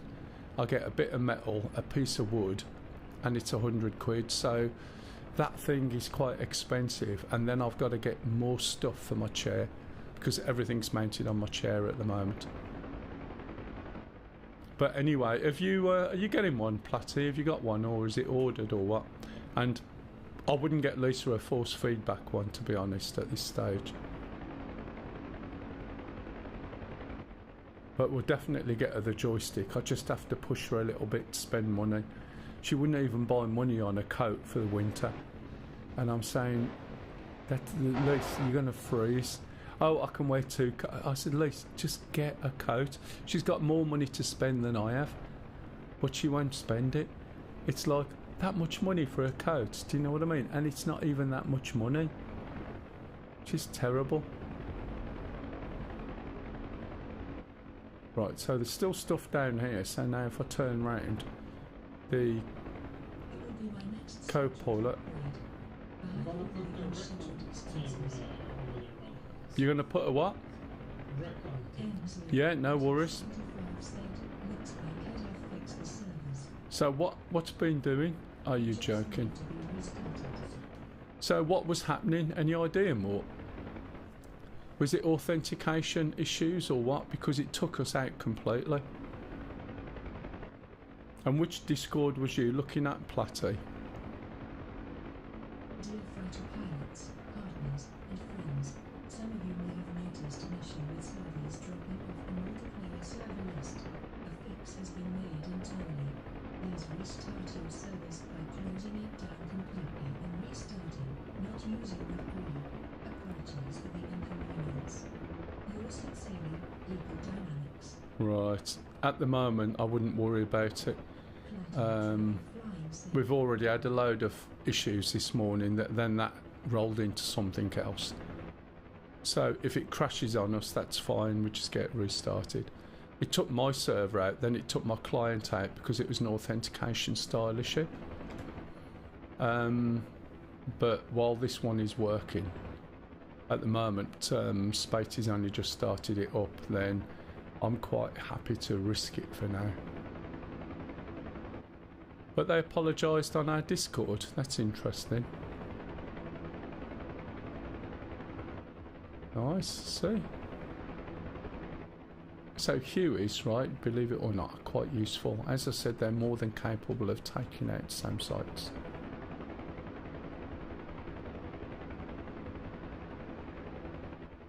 But you fly for your gunner position. Now, this is what the other half can do, and she quite likes this. The trouble is, she crash lands, she can't land properly, and it's because it's something she's not very good at, so she doesn't do it. Typical woman, do you know what I mean? But her flying, at the moment, she would use a T16000. That's doing the usual axis drift problem, but that's what she'd fly, and she does fly it really well. She's got a Warthog throttle, a T16000, and her legs are too stumpy to reach pedals. But we're looking at a new stick because this is the third T16000 that she's had. Right, let's pull up over here. Just slowing down. Just bringing this to get it a little bit slower. I need to change my trim a little bit, but I'm not going to use reset trim if ever you're changing trim.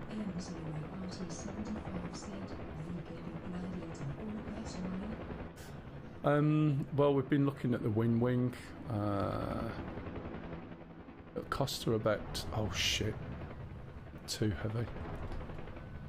I'm not paying attention. It cost her about 270 quid, but there's about 30 quid off. And then for it to have a twist grip, which it doesn't have by default, it's another 85, but I said I'll buy her that piece, the adapter, and I think it'll be substantial enough and it should be fine for her. Oh, let's follow that out, shall we? Try and follow it out. Come on, that button there. There we go. So he's firing harms, which is high-speed anti-radiation missile. So I did learn. So when the SAMs are transmitting, this thing will pick up the signal for the SAM and lock onto it.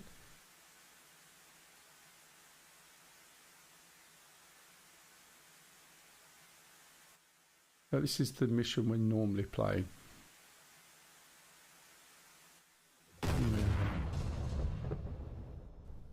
Right, excuse me.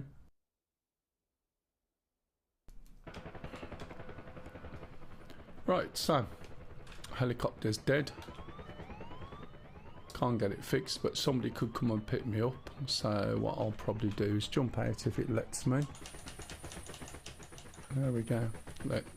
And there'll be somebody could come and pick me up in terms of the search and rescue.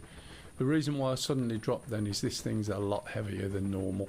I've got 3 people in and a shitload of ammo, and as soon as you start descending you have to be a little bit more delicate with the controls, because that extra weight suddenly feels like it's pulling you down. Okay, so what, you in the Huey? Right, you basically, have you gone to the right place? Let's see where you are at the moment. Are you trying to rearm where you started? Oh, I see you. Right, I can see your name now. Okay, so that's a logistics hub, so you're not going to get rearmed there.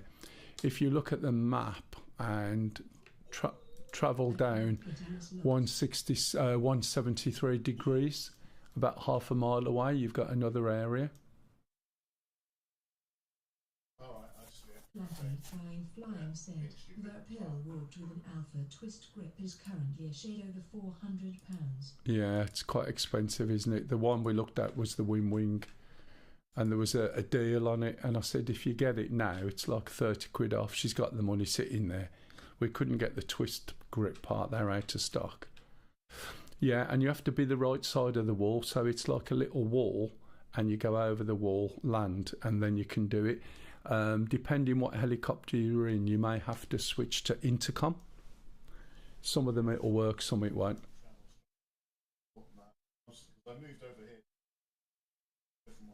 Yeah, it caught us all out when we first started playing, matey, to be fair. Do you want a helicopter slot, Mort? Let's have a look. What helicopter did you want? There's Huey here. You can have my Huey if you want to come in. There's Kiowas.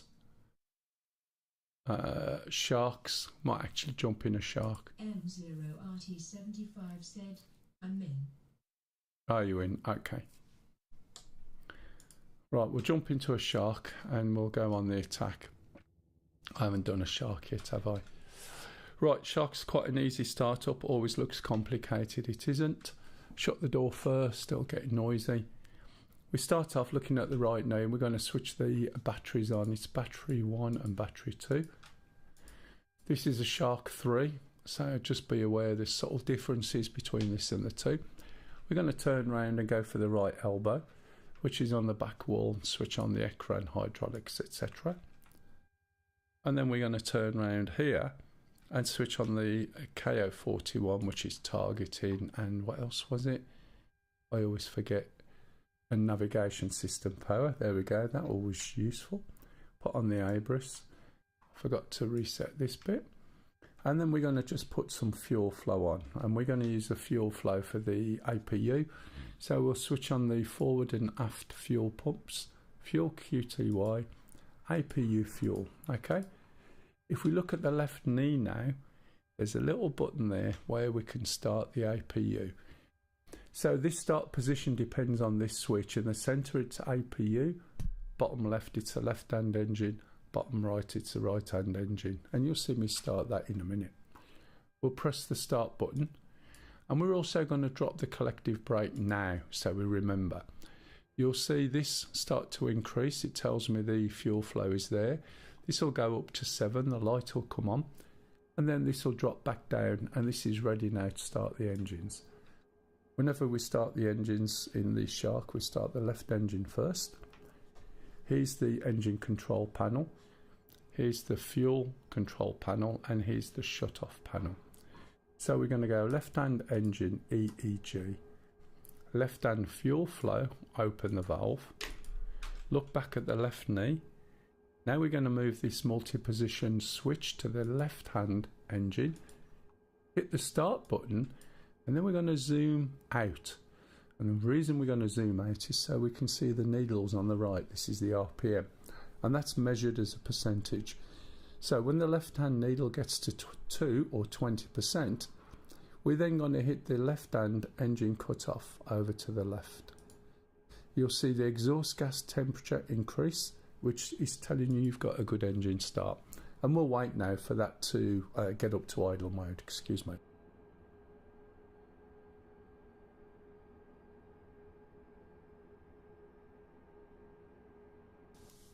Okay, so once it gets up to about 70%, that's on idle mode, and we can still see the needle there. And then we're going to repeat the process. Oh, you're on TS. Are you in? Do you want me to drag you up? Let's have a look.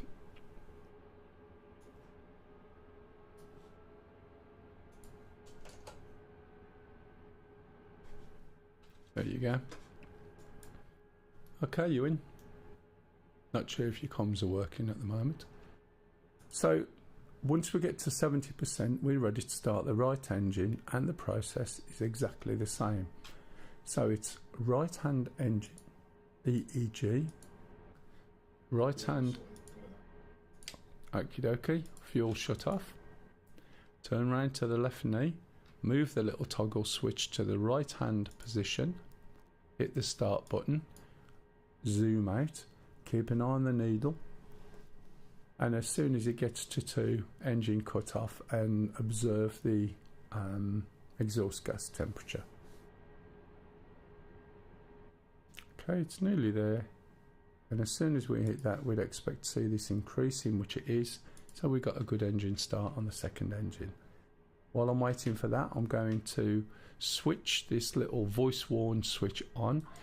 That means instead of the system, literally the Russian equivalent of bitching Betty, telling me to watch ekran, which means screen, which is this little message screen, it'll actually tell me what the messages are. Okay, so I'm just waiting for this to come round. I also need to switch on this intercom for that to work. Right, so that's started. I'm now going to put the engines into work mode. There are no switches for this at all, so it's simply page up twice. Okay, so you'll see these go up and you'll hear 3 messages.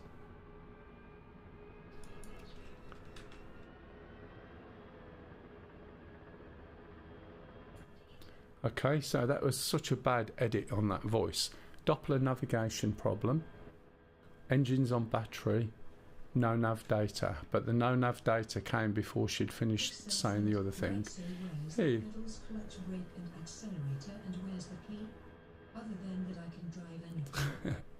The pedals are down here, the clutch is under that stick there, and the accelerator's just a matter of attitude. If you've got the right attitude, you can do anything. Or was that far too smart? Yeah, there's a stick. I know, it's weird, isn't it? You're right, Pixel. Okay, so now we're going to put the AC generators on left and right. We're also going to switch this navigation system on to operate. And then we're going to look at the right shoulder where we've got the INU, or inertial navigation unit, and we're going to switch that up. As soon as we do that, when we look in the hood, we can see a symbol in the bottom and the middle. When I put this on, it'll make it easier to see. And this is an alignment process we're going through. So we need to switch that on, and we need to wait about 3 minutes. And this is not the most accurate of alignments. If you want to do that, you can sit here for a quarter of an hour or so. So this is a short alignment, okay? So when that drops off, we'll then see the navigation ribbon, and we're going to see a problem where there's a 10-degree discrepancy between the trimmer system, which I'll explain shortly, and the heading that we're currently pointing. If we look in at the helicopter now and click on it, we'll see that we're pointing at 176 and magnetic north is 169. Okay, so when that's gone, you'll see where the discrepancy is. So anyone got any questions? If you want to learn the Apache, this is the helicopter you do after you'd learned how to fly the Huey. Oh yeah.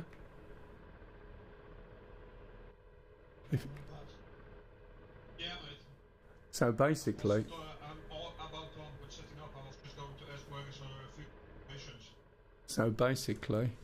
it's on a little bit loud. Let me turn that down a little bit. I had to turn it up earlier because yes.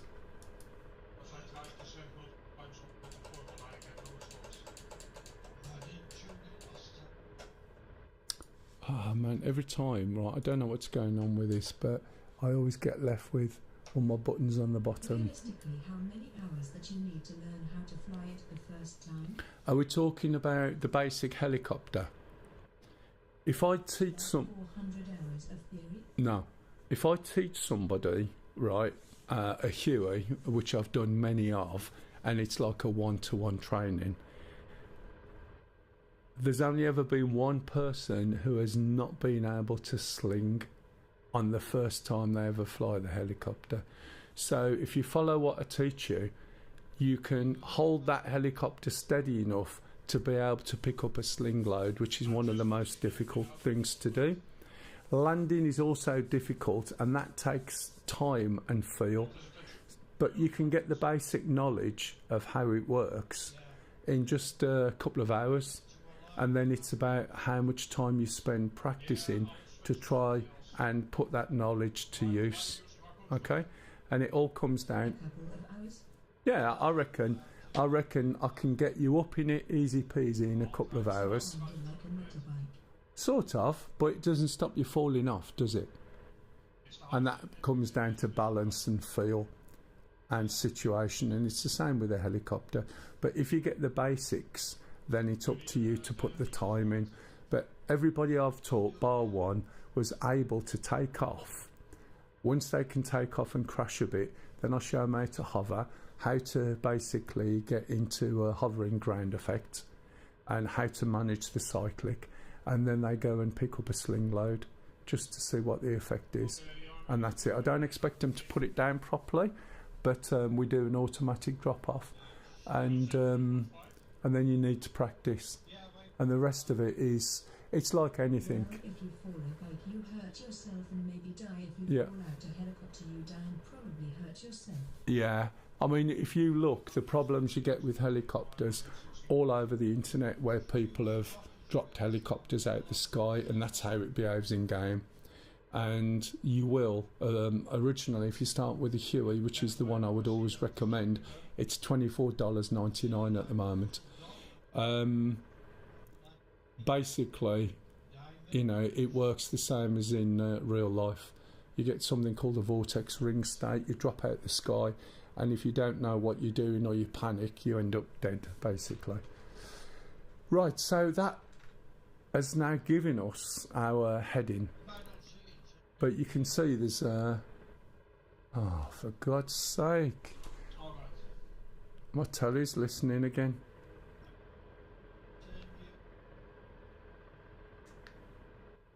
Someone said something. I should switch that off.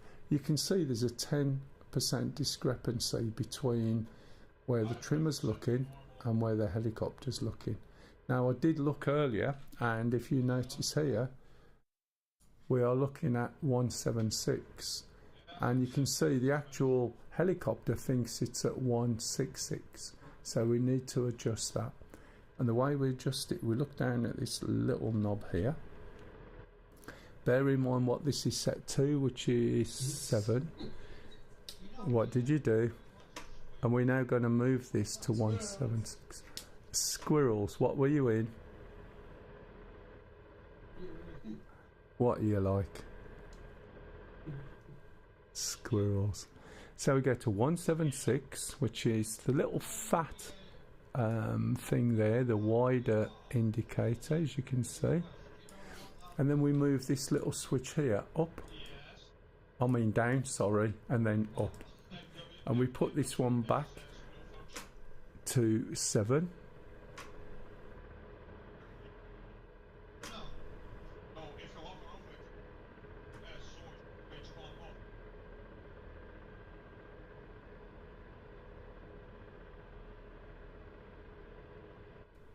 We go to there. That's back where it was, okay. And if we look now, we can see that we've got alignment between both of those devices, okay. So just bear with me a little bit. I'm just going to drop this down to here. As you can, yeah, there you go. It's a little bit better. So let's go and see, I've got all my icons at the bottom of the screen, and it's a pain in the ass because they're so difficult sometimes to get rid of. Never used to happen.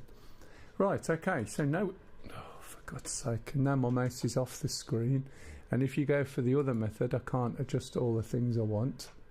Right, okay. So now, right, we can finish starting the helicopter up properly. So we're going to switch on the radio systems, VHF 1, 2, data link, VHF talk. Switch on the data link button there. We're going to choose, I'm going 1 on the Shark, so that if anyone else flies, we can have 4 helicopters talking to each other. I'm going to move this over to there, right, which is telling me I'm going to use be a wingman. We can send target information to each other. Pitch hold, bank hold and heading hold are similar to the systems that we have on the Apache. So this is what we use, part of the trimmer and the flight director, and we'll smooth the input to the helicopter. This basically will now switch on the seat ejection system. This will switch on the fire extinguisher, and round at the back we're going to switch on the L140 laser, which is down here, and the countermeasures. Okay, and then we started. The only thing we don't need now is the APU, so we can switch that off with the APU shut off by the left knee, and then when we turn round to the right we can drop the APU fuel valve. Okay, once we've done that, the final thing is the standby attitude indicator. We look down here, we can see the power for it, standby standby attitude indicator. Pop it up and then uncage. This device drifts incredibly so the next time we look at it, you'll see this is at 90 degrees to the ground, and if you follow that it means you've crashed. The waypoints in a Shark are 1 out because it always uses waypoint 1 as its start. So when I select the waypoints by hitting this SUSP button, where we're going to waypoint 4, we need to select 5 for the Shark, okay? Right, has anyone got any questions? We all good? Right, okay, so we need to go to waypoint 5, but if we look, we've got no weapons. So we need to go and get some weapons. As I said before, from a weapons point of view, it's over here. Let's go. Is that Italian? So if we just head over here and get weapons, we'll get an angle. So it's around about 210 for half a mile. Okay. Now when we take off, let me put this on, because this is different to the Huey and different to the Apache. Okay. So the brakes are on, stop us rolling. We can do a takeoff on a runway if we want. But if we just lift the cyclic up, not the cyclic, the collective. As we start to go light, we're going to go backwards. So we need to push the stick forward, hence why you need the brakes on. So you'll see in a minute, as we start to lift, it's lifting its nose up and we don't want it to go back. So we just push forward gently, and I'm going to trim it now, okay? So when you look in the hood, you can see there's a little indicator which is telling me which way we're drifting. We can see the rate of climb, we can see our height, we can see our speed in kilometres, and we can also see where we're heading. Now, I trimmed this. You can see that the cyclic is forward and not at its start position. If we look at the helicopter, I've got the gear down, we've got no tail rotor, and we've got 2 blades there.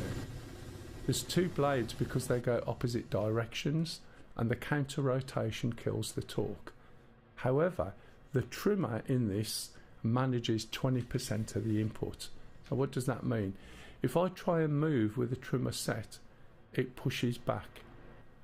I have to push past that 20% before this helicopter will do anything.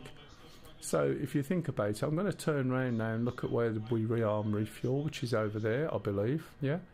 But watch what happens when I let go. Okay, the helicopter is going to turn back round and point in the way it was pointing. And you can see the way the heading is changing to try and match where the trimmer's set. And this is what you have to be aware of, the way that this works. Now, yeah, that's the right place. So what you need to do when you want to change your direction or anything, you press and hold the trimmer button, and that will disengage the trimmer. And now we can turn as smooth as we like. I'm pulling against that line. That line tells me which way we're drifting. And if I move my stick in the opposite direction, that's going to slow me down. And we'll go and land just over here, and then we can go and get some weapons, okay? But if I don't hold the trimmer down and the trimmer's set, then the helicopter flies and it always feels not nice to fly, okay? So again, I'm just moving very gently in the opposite position to the line, slowing it down and gently lowering the collective. We should land on our wheels, no problem at all. Okay, and then we can rearm and refuel as needed. We need to put the radio to the right station. First of all, this one needs to be moved back to 124, which is our frequency we use. 124 radio check, if anyone's on 124. We're then going to move this to ground crew, and then we can call for our weapons. If we use the default loadout, not with that we won't. If we use the default loadout, you've got igloos on there that we don't need. These are air-to-air weapons. So I'll remove those just to save a little bit of weight. Skins, we haven't really got much. I'm going to move this up a little bit so we've got more fuel, so I don't run out after all the talking. Check the weight. See, we've sort of less than £1,000, so we'll burn some fuel off anyway. Say okay. Make sure we get a copy, which we did, so it'll rearm and refuel.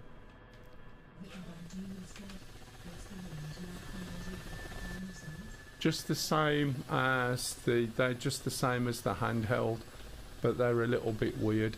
So they're not going to go for miles, but if you're being buzzed by a plane, you should be able to shoot it down. The technique is a little bit weird because you have to hit a button that lets off a gas that cools the weapon down, and then you fire it. So it's all about timing. So you've got like a 10-second cooldown.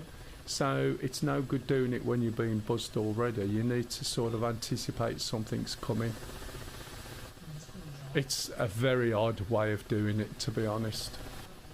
This particular helicopter never had this feature, but because ED were told they no longer have permission to do the upgrades they were doing, which they were given permission originally, and they'd already done a lot of work on the module, they did a bastardised version of a Shark, I think it was the KA-52 that actually has Iglas on board, and the KA-50 never had 3 pylons aside, it only ever had 2.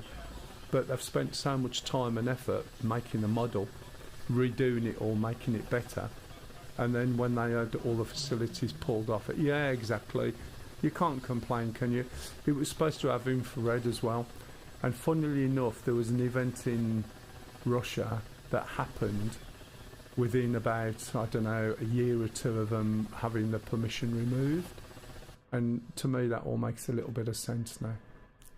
Right, excuse me. Okay, right, so now we've got the weapons, now we know where we're going to head, and we can take off and fly there. So this has got a cannon on the side, and the cannon can either be fired straight ahead, or we can use the GhashPL, the tracking system, to fire the cannon. At the front of the helicopter's a little gimbaled camera, okay, and to the right is a laser. The weapons you see on the outer pylons are laser guided, and we have to keep the laser pointed at the target, and then the weapon will follow that laser down to the target, okay? So they're quite good helicopters, and we can exchange target information. So again, to take off, I'm going to hold the trim, increase the collective, pull back very gently, a little bit too much. I'm going to start turning, line the symbology up with a green line, start moving forward a little bit. As you move forward in any helicopter, it will start to gain lift. So if you want to stay low, you have to drop the collective a little bit. You have to put the nose down a little bit, and you should be able to accelerate away. And if you're really heavy, you'll have to sort of move a little bit more, and give yourself a bit more time to be able to get this thing up in the air. And that goes for any helicopters. If you're heavy, you need to start moving just so you can pick up some speed, just so you can get up. Okay? So how far are we away from the target? It says there, where's my distance? 27k. I may have to move the sun visor depending on what the shadow's like, but you can see we can sort of still keep it quite low. If I pull the collective back, the nose drops. If the nose drops, the speed increases, as you can see. There we go, that's increasing now, the nose is dropping, but because it's increasing, it increases lift. We don't want it to lift, so I'll drop it a bit more, and it's about balance. Everything's trimmed, so if you've got a cup of tea, which I've drunk mine, you can fly this thing and drink a cup of tea at the same time. Flares are manual. The gear is out still. I should have looked. I'm busy chatting, so we'll go a little bit faster. I don't want to go too high. If I need to use the gun at all, I need to have the weapons on. Over on the right side, there's a weapon system switch here. We'll switch that up. I'll switch it up then. There, that's better. And we put the master, what's it called? The master doodad, master arm on. And when I press this button, by default, that's where the gun's going to fire. Okay. And if I'm using the GhashPL, I can actually use the GhashPL and my head to actually fire the gun. It's quite quiet at the moment for me. You can probably hear it more than me because I haven't got the volume up enough to get much feedback. If anything locks onto us or points the laser at us, we should see that on the little screen on the right on the Abris. But as you can see, it gets difficult when you're flying at low level to see the trees when it's not particularly light. So I'll drop it off a little bit. We should be able to see the numbers there. There's another thing you should be aware of, the pylons. I can see the pylons, but I can't see the cables. So you either go under them or over them, not through them. If you try and go through them, you will, don't know why auto hovers on, you will go through and hit the cables. So just be aware, we can now see the cables. Still can't tell are they going across the front of me, they may be. So try and stay low. The closer to the pylons you get, the less likely you are to catch them. They sag in the middle a little bit, and we should be hopefully low enough to go underneath these cables. And there they are, we can see them just going over us now.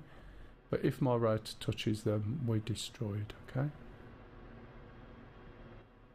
Got a little bit of a weather system going on here. Windscreen wipers don't do anything in this helicopter, unfortunately, at the moment. So there's a bit of a drop down here. This is leaving us up high, which means enemy's going to see us if we're not careful. Checking the distance, we're still 19 clicks away. But the stuff that's moving, so don't be fooled into thinking that because you can't see anything it's not there. You can also see by the smoke there's quite a bit of wind. Helicopters have a tendency to turn the nose into the wind, or weather vane. That's like a weather vane you used to get on roofs. If you've seen the film Mary Poppins, when they go kite flying, you see weather vanes turning towards the wind, which is how they know there's enough wind to fly the kites.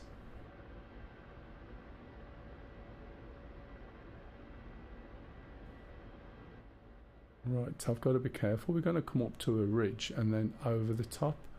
So what I need to do is slow down so that I don't just go blasting over this ridge. Otherwise there could be something waiting for me the other side. So the way I'm slowing down is I'm holding the trimmer and gently pulling back on the stick. Let go of the trimmer and it will all start to slow down. Can you see what I mean? There's a ridge here. So I'm just going over the top of the ridge alongside the level. According to this, we are still 15 clicks away. So we'll risk it and have a little look. Watch out for squirrels, they live in the tops of the trees and they stretch up with a big muscly squirrel arms. They'll grab hold of anything they can reach and pull you down into the trees. Are you working on waypoint 4?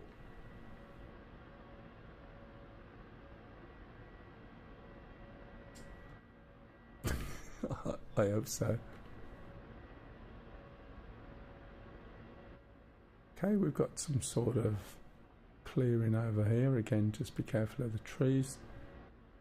And when you're in shade, as you are just over there, where it's got shade from the cloud, if I'd got the little sun visor up, that would be quite dark. So looking at the map now, if we turn right, I suspect it's just over the other side of that hill.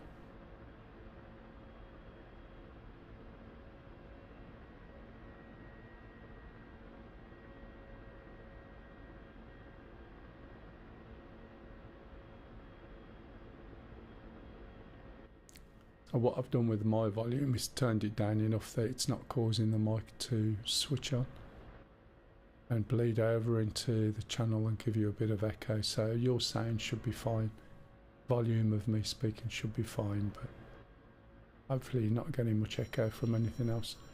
Okay, something over to the left that's targeting me. Don't know what it is, but I've just popped a couple of flares and now I'm making my way over to this. It could be a plane. It could be a helicopter, I have no idea, or it could be some sort of missile based thing. What I'm going to do is come down here. Ready to check 124. 124 5x5. So let's have a little look. Something was over there. I'm just having a little look. Didn't hear you, man. 5x5. 5x5. Nothing. No, nothing. Copy that, standby. So I'll just drop my wheels. This is a train line here, so there's cables going across all of it, look. It's not a road, so I've got to be careful. You see how dark it is now? Just because we're in the shadow of a cloud. I'm slowing down. I want to find a little flat bit to land. Now we're going less than 50. We've got that drift icon.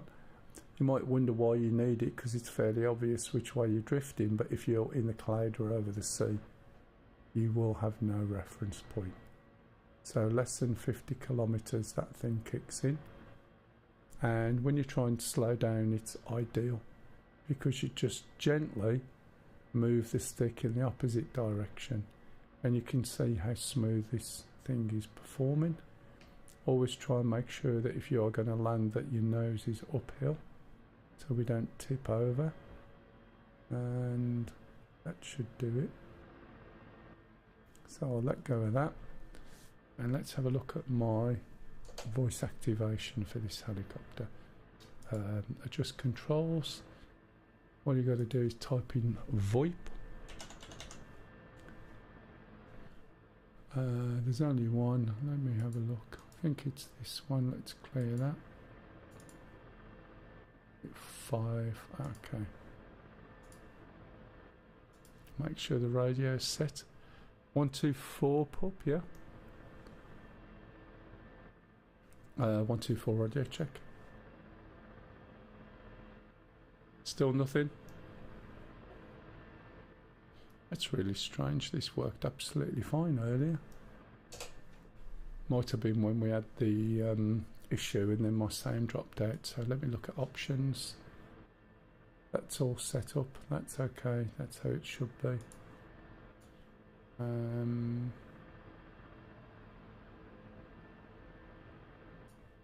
Can't do a microphone test unless you're out. That's all switched on, so that should be fine. Looks like I'll have to go with the with TeamSpeak.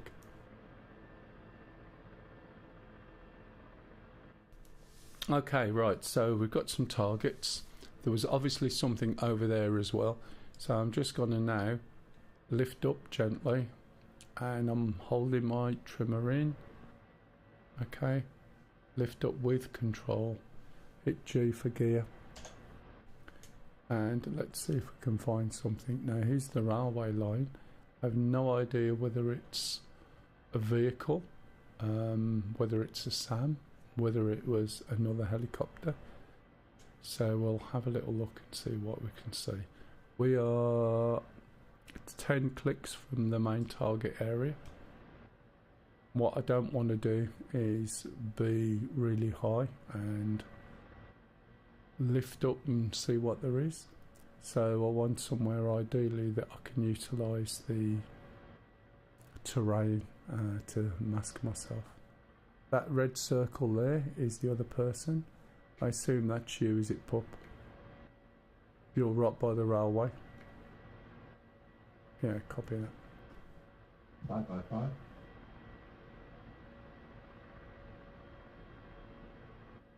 Someone's practicing the maths in the background.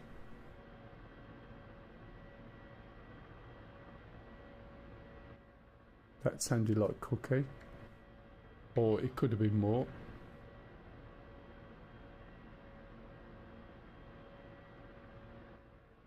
Might be more. Or stew. Oh. That was a bit too close.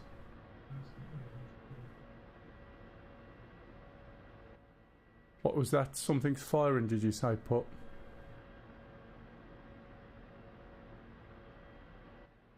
Is it chopper?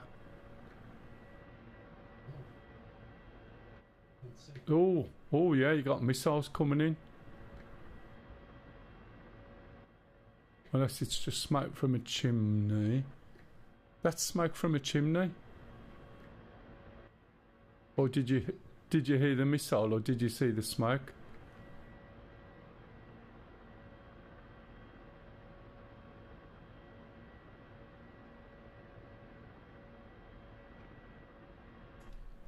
Whenever you do adjust any trimmers on helicopters, you must let your stick centre. Otherwise you'll have no input whatsoever. And you can literally move your stick around like a spade in the bucket and nothing will happen. The second you cross the centre of your joystick travel, you'll see it twitch and then you'll get your control back. And people seem to have an issue with it, but once you've done it long enough, you'll find you don't even think. You just do it naturally. What I'm going to do is come over to this clearing here and then lift up a little bit. We are 13 clicks. That's a little bit too far. Missiles won't reach. Oh, why is it telling to wreck? Anyone lost their helicopter?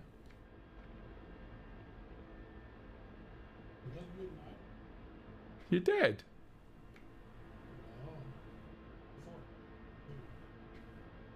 Oh, it's taken a long time, hasn't it, for a squirrel to report a downed helicopter?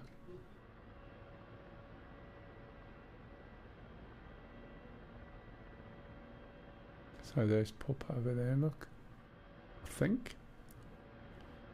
So I want to see what I'm going to do.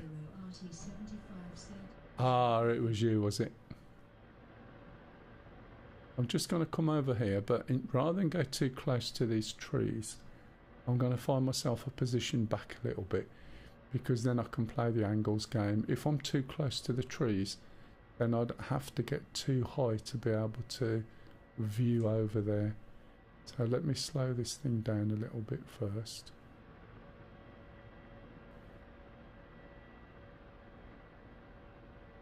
Once it's slowed down, now you see I've got the speed down to nearly 0.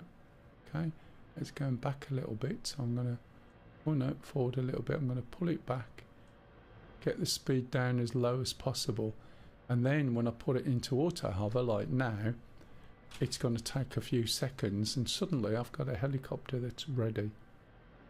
Whereas if you do it, say, from 12, which is where it'll do it from, there you go, look at that, then it'll take a little bit longer for it to get ready.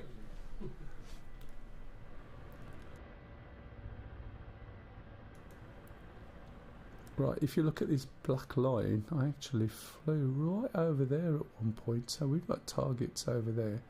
This is the guy in front of me, so I'm going to have a look in that direction. I'll put the filter on so you can see, because it's a damn sight easier. Okay, and I'm going to release the schwal, i.e. I'm going to uncage the camera. Why am I looking the wrong way? Oh yeah, I am, sorry. Wouldn't be the first time. Right, and I'm going to switch this auto turn on. And what's going to happen now is I can just... Okay, being targeted from the left.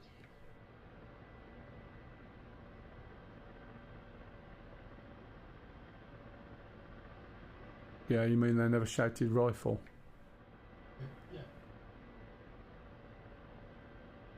That's why they shout rifle, because if nobody says anything, we think that it's attacking us and we take evasive, and that follows for everybody. So what I'm doing now is being really cheaty. I'm not taking this out of auto hover. I'm just utilising the auto turn to move my... That's why I would already been close over there, you daisy bugger. To use auto turn to turn my helicopter around. Now, because it's windy, if I do this too much or too fast at any one time, it will knock it out of auto hover, and then I'll have to get it set again. So you do a little bit, let go, do a little bit, let go, and it is very lazy to do this. And it's still sitting in auto hover, and it's in control. Right, okay, so that's where the targets are. I've already been over there. I obviously turned round and went the wrong way down the railway, but that's fine. That still gives me plenty of space here to be able to go and have a look. Right,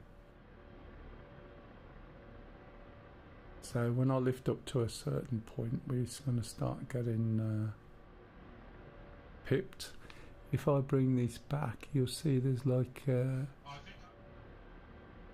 H on the end, and you'll see that in a minute. There it is. So target area's over there somewhere, possibly behind that hill. Right, I'm going to select, just in case, my outer stations. That's 12 of the laser guided missiles. Anyone firing or what?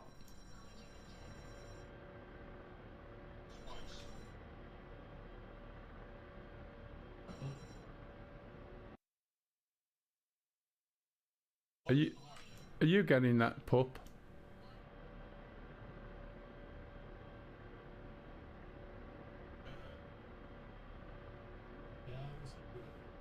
Yeah, whoever it is needs to call it out quite loud. Right, so what I'm going to do now is increase my height. Now bear in mind I'm already in auto hover, and we've also got altitude hold. There's a little break underneath there. Hey STP, are you coming in to fly with us today? If we look underneath, there's a little clutch. So I'm going to use that clutch, squeeze it, and increase my altitude slightly. And see if I can see anything over these trees towards the target. We're a little bit too far away, but if I start getting spiked from over there, it'll help. So I've got the sun visor on so that you guys can see, but it's not good for me looking at trees, as you can tell. Make sure I've got the right button for my flares. Oh really? Is it that bad? You're not played for that long? What have you been playing? And the answer to the next question is going to be an indicator of your age. X4. Ah, right.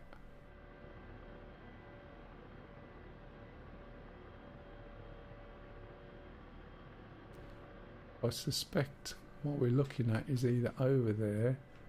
Let's have a look at the terrain. You see this hill? Oh yeah, I can imagine. I think I've got it somewhere. If you would have said an out and out FPS, then that would have aged you. Would have made you younger then, I think. Because as you get older, you can't play FPSs quite the same, I don't think. So we can see the terrain there. Look, it's quite tight, quite steep hills. So that means that it's going to be over here somewhere, over that hill, I suspect. I take it you're just pushing on forward regardless, pup. I'm going to reset this. And I'm going to take auto hover off. And when you do that, you're going to have to drop this altitude. So I'm going to move forward more, and I'm going to remove this sun visor so I can see. Okay. Now I'll try and take round this corner here.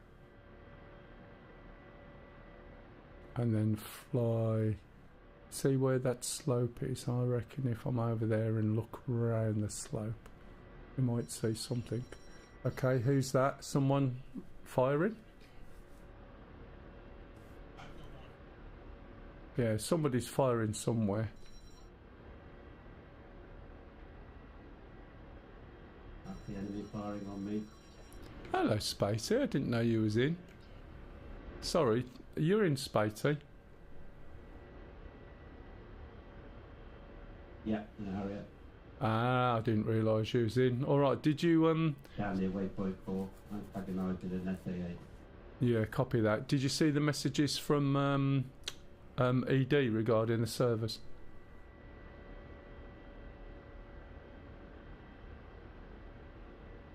Yes, so I restarted the whole lot when I came on. I could have put it on. Yeah, it doesn't surprise me, because that's what I was saying to you on Discord. They've been dropping off mine, yours, everything.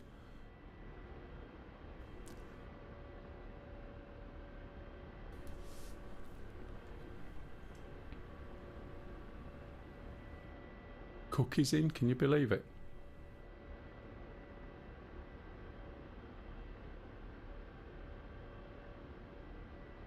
So can you hear me?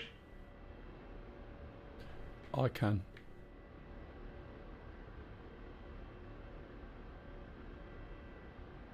I hear you. Yeah, just a heads up. I see a first mover cutting us up, but, so there will be a first mover between you and me. It's going to pop down here. Hopefully there's a little bit of a clearing. The planes just come in and shoot us basically. Oh, I need to slow down. There we go. Yeah, spiked on the left.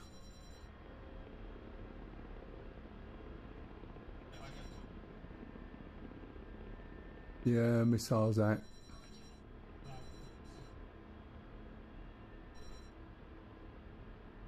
Let's slow down quite quick. Come on, slow down, slow down. I need a little space to get my chopper in. This'll do. This'll do. This'll do nicely.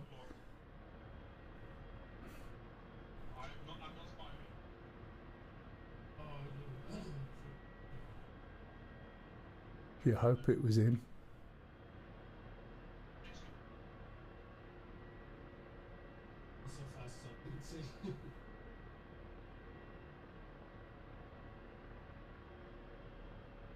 And what I'm doing is just settling down here, put it on into auto hover, just wait for it to settle.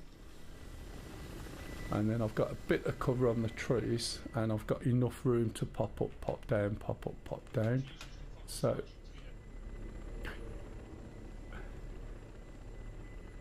we're looking over there, distance 7.2 clicks. So my missiles will do 7.1. However, I can switch from auto mode into manual mode and it will do 7.2. I'll explain that when I come to it. So what I'm going to do now I've settled, you can see that the altitude relatively stable. So remember I said about the trimmer managing 20%. This is how it manages to stay where it is. Takes a GPS reading and then we'll use that 20% control authority to hold the helicopter in place. If you notice what I said about the standby attitude indicator, I'm not sure what that's telling me, but I'm dead according to that. So I don't really pay too much heed to it. So we're going to release the Schwal and I'm going to slowly lift up using the clutch and look over those trees into the distance. Now what you've got to remember is when I can see over the trees, it's going to be very difficult, I hope, for the enemy to see me.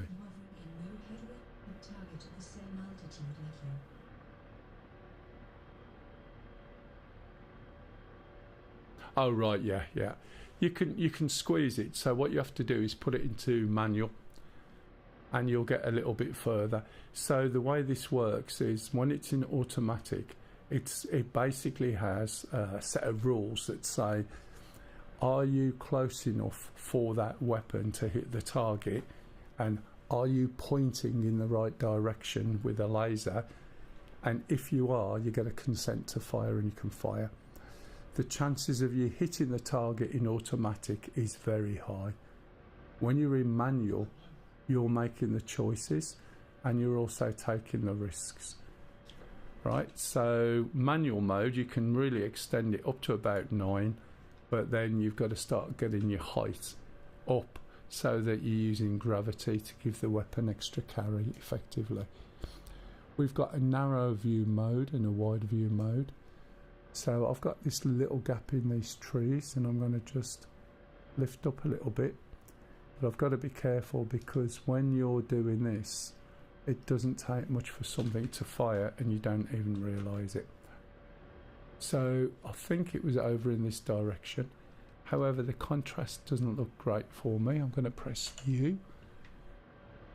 And I'm going to also make this a little bit different so I get better visibility in that area. Now I might be too close here, so I'm going to change that. I can also turn around and look. I can't see anything there at the moment. Now I know that I'm quite clear of trees to my right and left.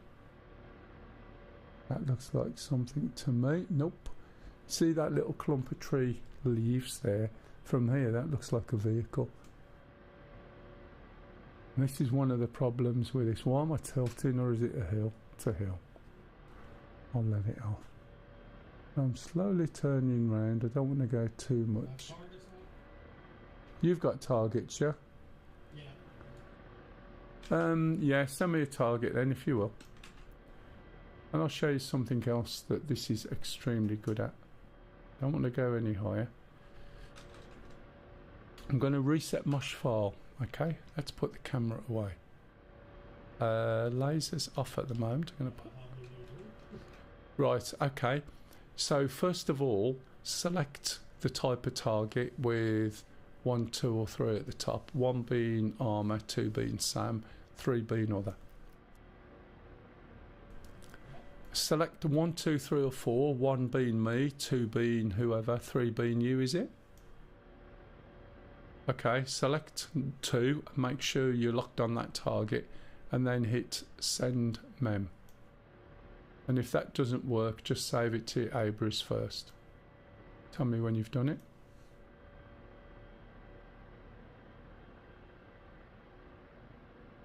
Right, okay.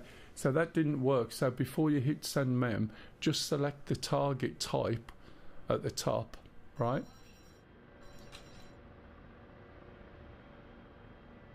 Okay.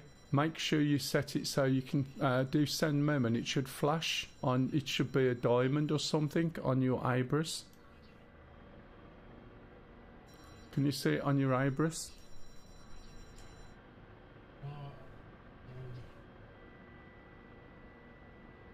So, hang on, we got a Sam's coming out.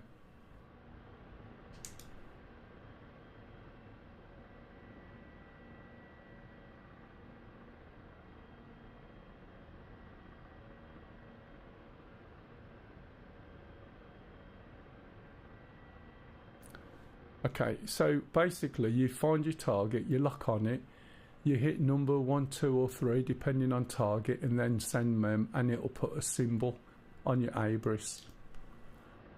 And if you go through and mark some of your targets, whether they're SAMs, armour or whatever.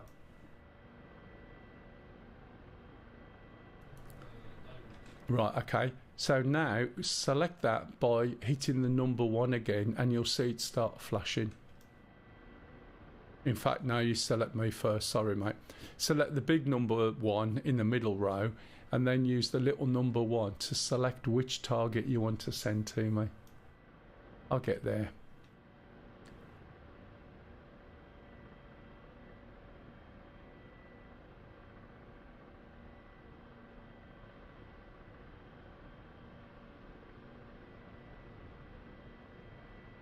Can't see anything there.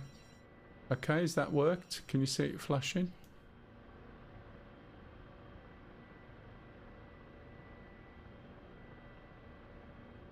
It's quite difficult. So basically what you have to do is find it. Okay, matey. Is it, what is it, helicopter or armour?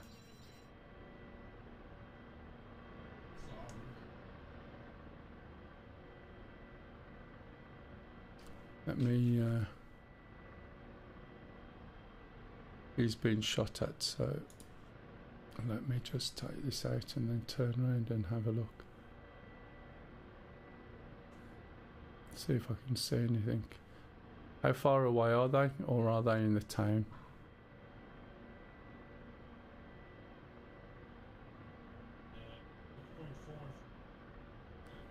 Straight towards the waypoint. Let's go and have a look. See, so right from a distance, which I can show you when I'm quite steady, you'll see how difficult it is to actually see my helicopter when I'm back away from the trees. If I was right at the trees, I'd have to stick up over the top of them a lot more, but you sort of play the angles game.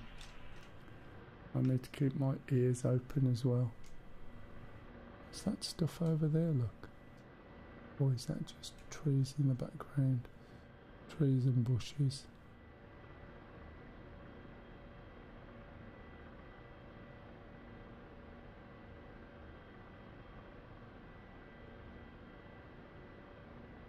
I think I'm pointing to the left of the main target area. There, look.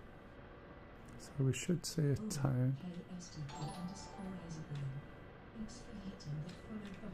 Thank you for the follow. When was the last time you actually played? Yeah, so basically pick your targets first and save it onto the Abris. And then once you've done that... Yeah, no worries, matey. Thanks for popping in. And once you've got a few targets on, then select my number, which is number 1, the big button. And then use your little numbers, like number 1, and it will cycle through the targets. And you'll see each one flash in turn, and then it'll go back to the beginning again.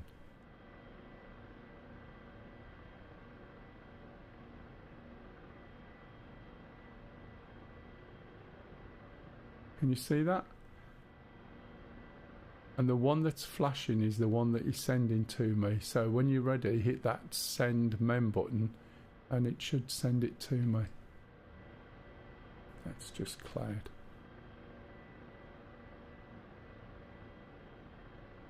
Need to go a little bit higher.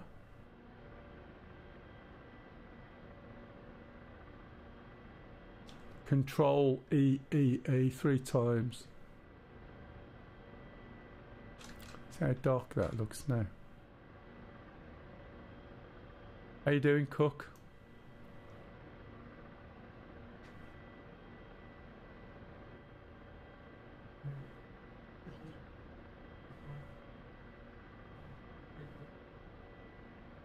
Really?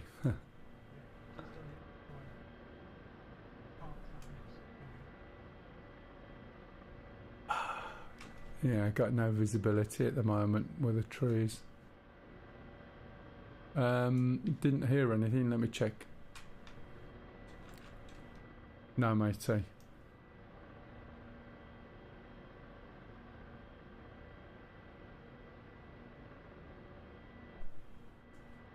Yeah, I can't tell if it's the way I'm facing at the moment, Stu. That's the thing.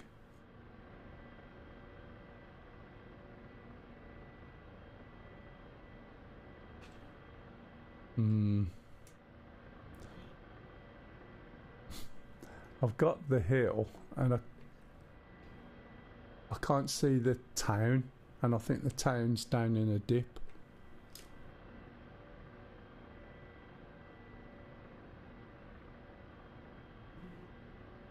Yeah, I'm sitting in one little town and target's over a hill. Pardon?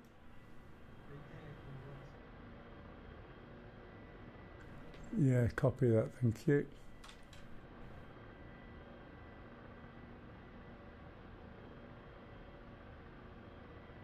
Yeah, I've got my cannon out as well, just in case.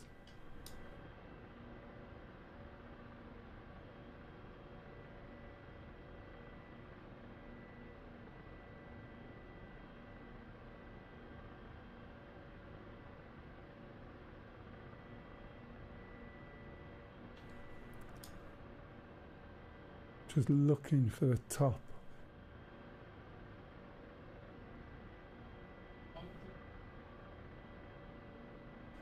There's a little switch just behind the joystick on the left hand side. It says auto, which is what it should be on now, and then manual. Oh, okay, I've been shot. Didn't see it come out of my head. It's off to my left or something, I think. Yeah, there it is on the bridge or something.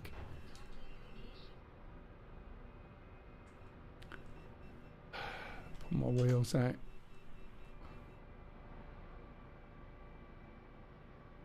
Yeah, he was off to my left a bit more, Stu, and I think he's on a bridge, I'm not sure. Yeah, there's a bridge, I think.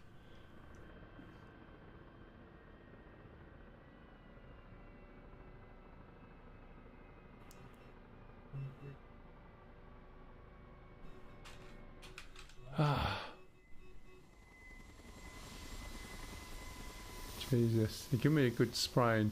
I was edging up really carefully to see if I could see him. It's taken my right engine out.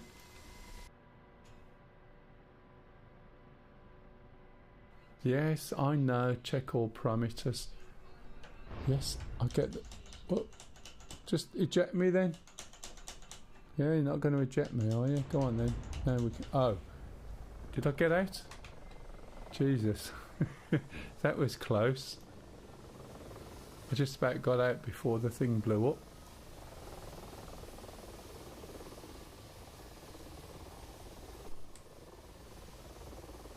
Go on then, get walking. Let's go and investigate.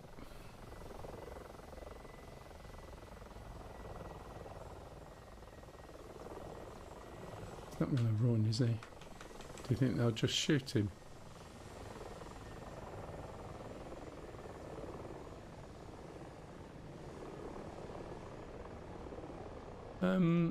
You might have a helicopter coming towards you because there's one point in the opposite direction to me. I think they've sent a chopper after you, pup. Be careful. Come on. Is that as fast as you can go? Ah, right. Look where that town was, right over these trees. I thought it was a lot further than that. I'm not going to get to him in time. Okay. No worries. What I'm going to do is just jump straight back into a chopper, and I'm going to nip to the loo, make another drink. So I'm going to use the magic button, and that is, don't tell anybody. In fact, I don't have a home key, or do I? No. I'm just looking, see if I've got a key. Oh, I know what I've got one. Wait one moment, that key there, and that one there. Yep. Right, I'll go and make a drink, nip to the loo. This should be started. In the meantime, we'll have a look at Pup, and we'll see how he's getting on from where he is. I'll be back shortly.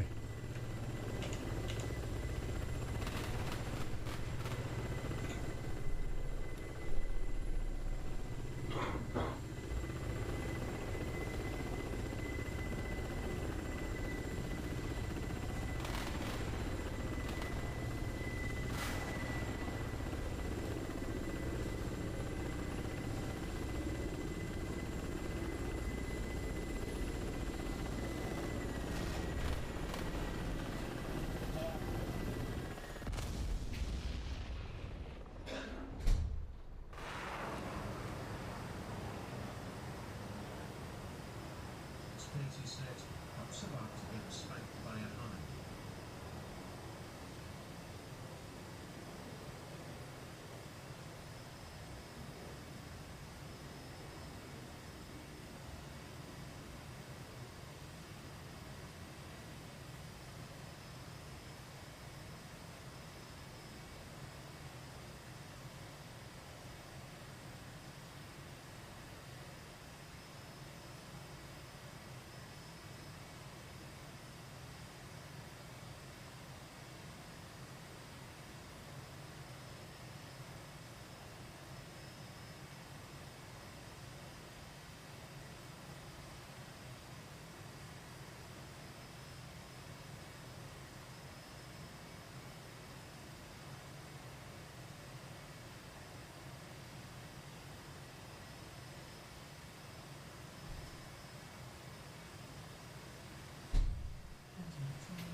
Is he not flying anymore? Did he get blown up?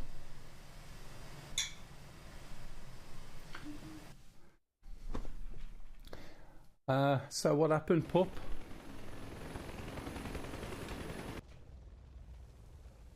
Ah, so there was one coming. Did you take him down? Yeah, I was going to say, I saw one coming over. Right, I don't recommend you. What about, sorry mate, let's have a look. Oh, right, okay. It's over that way, I'll come over. You can Caesar all the circles where it says containers, if you fancy it. MI24. Did I actually enter that then? No, there we go. So we've got an MI24 coming input. Oh, look at that, I've got lights, everything. Yeah, the one that took you out. I just put a marker by where it was, that sort of area. Get rid of all these lights.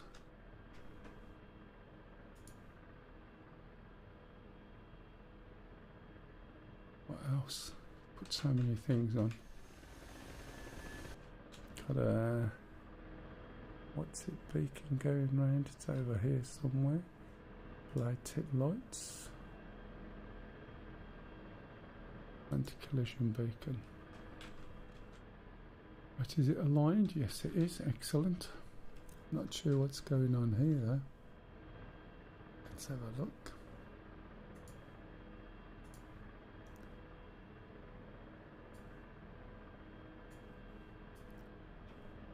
Right.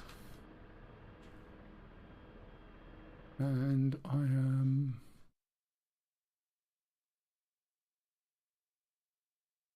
there. I come down to about 210. Right, let's pop this on so you can see. Okie dokie.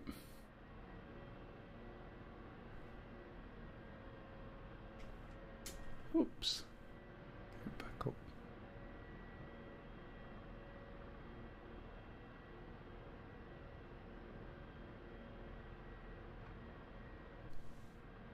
I think it's this one. Yep.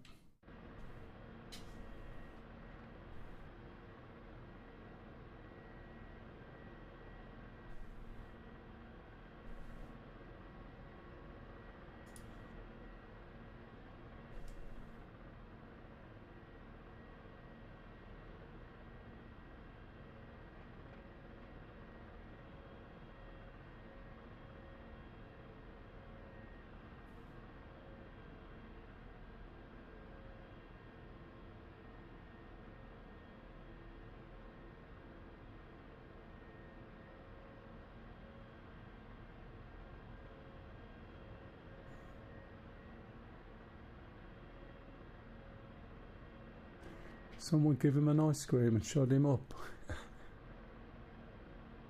Right. That's pretty poor, isn't it? That joke. Oh yeah.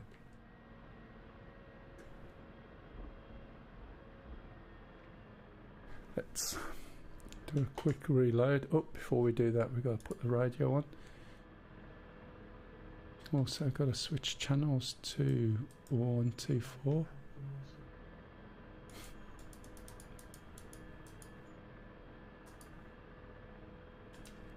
And now we can call up our weapons. Right. Are you hitting anything or are you firing them?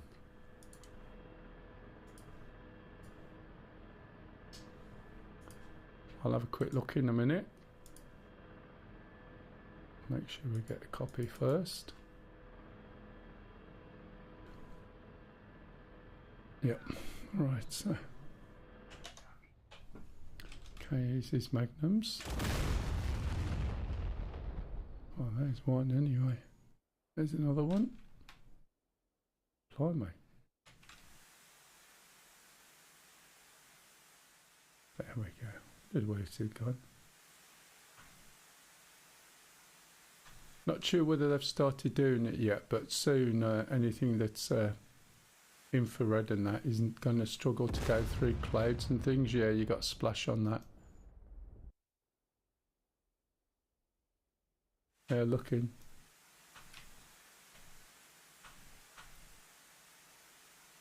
So these are harms is firing, taking out some sites and anything that's pointing radar at us.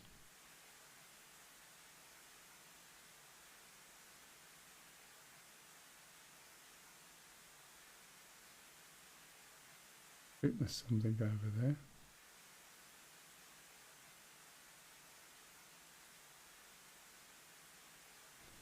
Okay, I'm rearmed. Is there anything?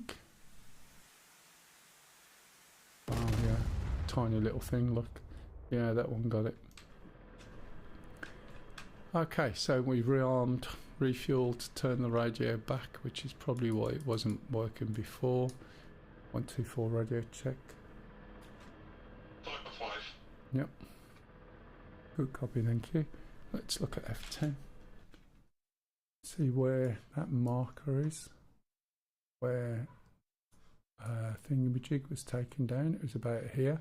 So this is where Doodad went down, and these are different people who have died that you can go and pick up.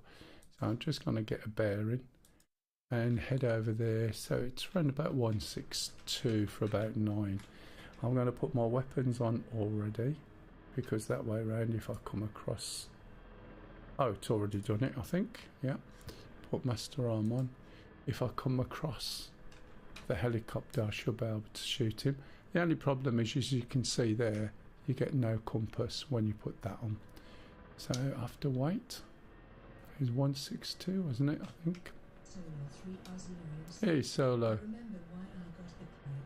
Why did you get the Carrick? Exploration or carrying stuff?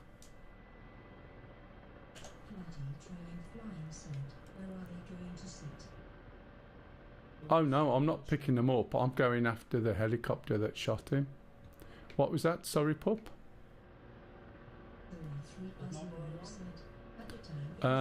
Sorry, I was on auto. Number 1. Let me just change this. Okay, number 1, yeah.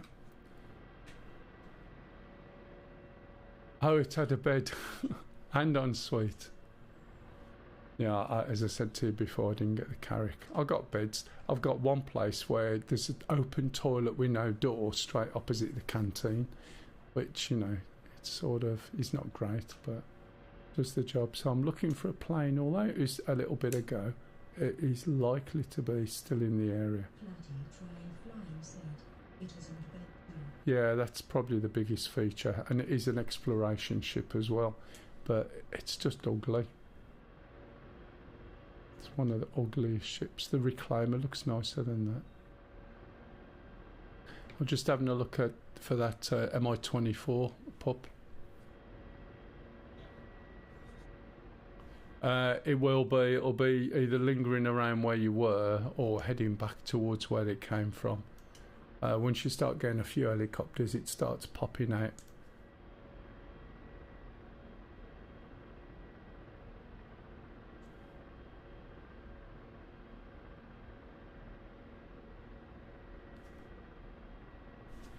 Oh, I've leaned on the arm on my seat and it slid forward. It's not great. Not the seat, the arm did. There I am. Yeah, keep your eyes open, Stu, if you see anything. I'm not too far away. He's probably picking the pilots up to take them back, perhaps. Are you on Caesar or what? Or dropping Sam guys? Hey matey, how you diddling?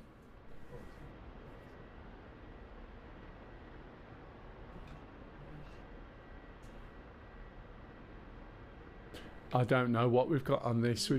We've got various troops. Yeah, all good. Especially now the server's not doing what it was doing before. Just having a little look for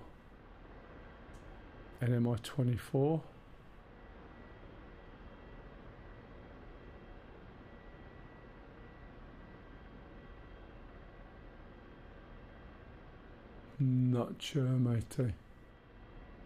Still got its dust protectors on. Doesn't need those on. That's because it was an auto start. When I went to the loo, made a cup of tea.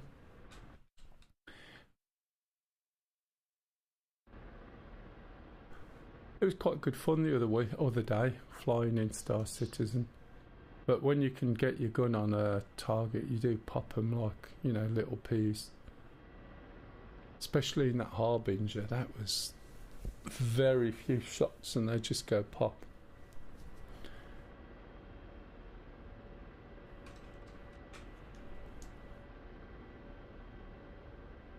So helicopters are quite difficult to spot unless you you've got a good background. I haven't actually played on a turret yet since some of the things changed. I don't like a lot of the stuff they've done. They've done things for the wrong reasons, turned it into an arcade game, but I mean, it's playing nicely. I just wish they'd stop trying to turn spaceships into World War II planes. It doesn't make any sense. Just people need to learn how to fly better, basically, and not do what they're doing. It's more to the point.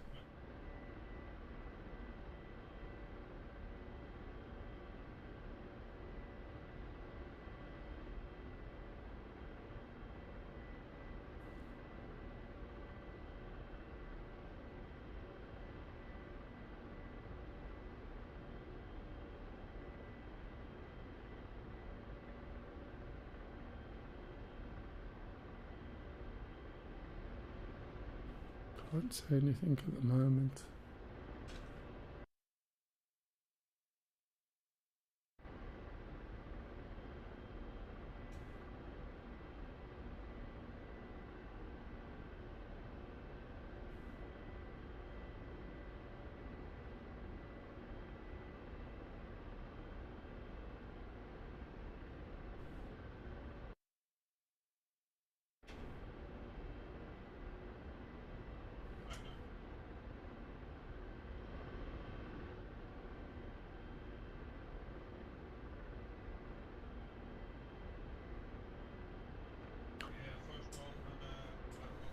When this helicopter flies, what you've got to bear in mind is the top blade goes one way, bottom blade goes the other. So when you look, as you go faster, the top blade lifts on the left and the bottom blade lifts on the right, and it forces the blades together, as you can see on the right hand side.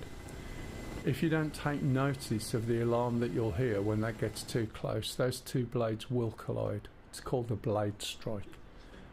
The faster you go with more collective, you're going to get those closer and closer.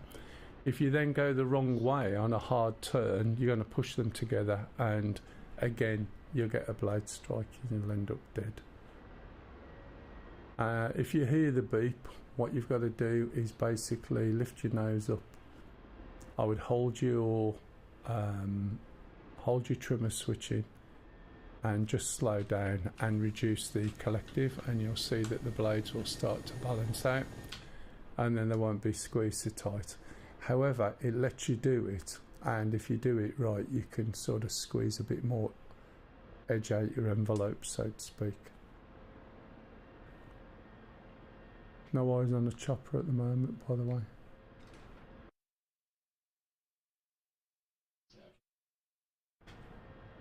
Ooh, let's just get back up a little bit.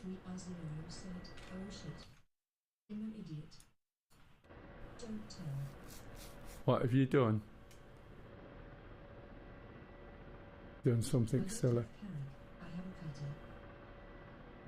Oh. We did think it was a bit of an odd one, because the Carrick was like really expensive when it come out at the time. Right, that's what you have a cutter. Okay, now I get that. So that you're not stuck sitting in a seat all the time and you can actually walk around.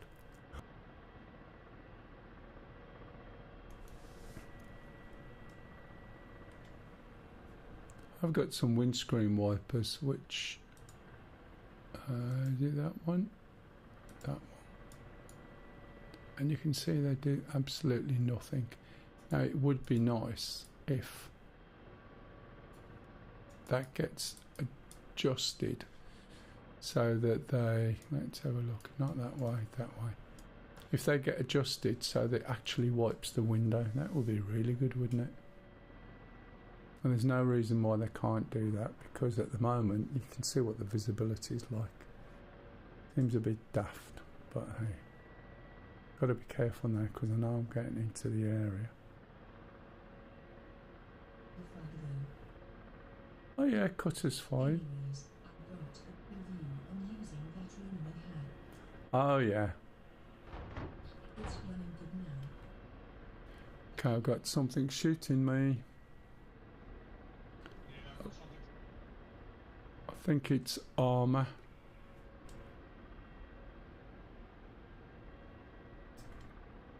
Yeah.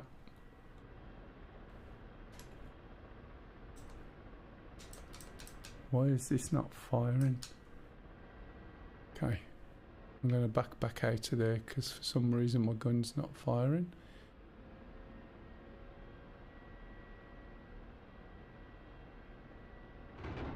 Oh, just shot me up the ass. Not sure what it was. Could have been a chopper. No, it was a zoo. Shilker.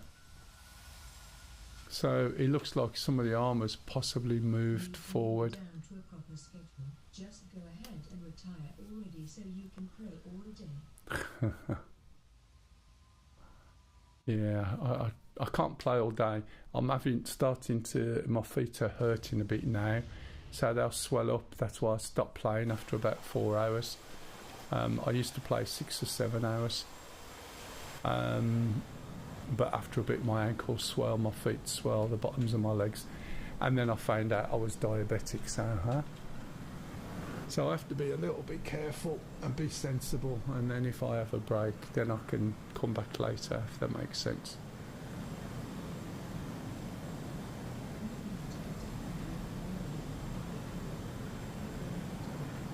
I would do, but she's at work, but I do make my own tea, and I have been to the loo a couple of times, although I forget, and yeah, I'll be alright. I'll go down again later when I go and pick her up. Told her she's got a game when she comes back from work and not just go to sleep, which is what she's likely to do. Who's in this one? Oh, Vic, okay. Hey Vic, see you in. We're using in-game comms, by the way, if anyone's not sure.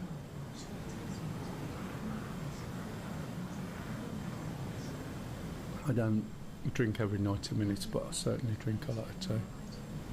Yeah, you get used to it. I've been dropping loads of weight off anyway, not that I was like a mega fat bastard or anything, but working away gives me control over the regime, and I've dropped quite a lot of weight, and all my stats are back in the middle now, and even my diabetes has gone down to pre again.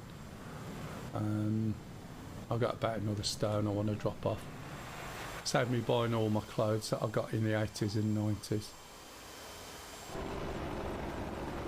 Who's this going in? This is going to be stingy, I reckon. Let's have a look. Oh, shambles. Oh yeah, I didn't see them either. They're snicked in the bottom of the trees. They seem to have moved forward, I think.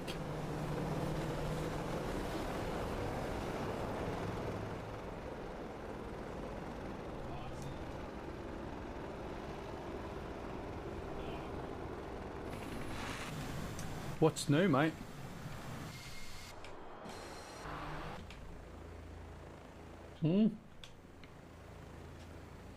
At least you can hold your head up and say you got shot down by armour and it wasn't a squirrel that grabbed you on the way past.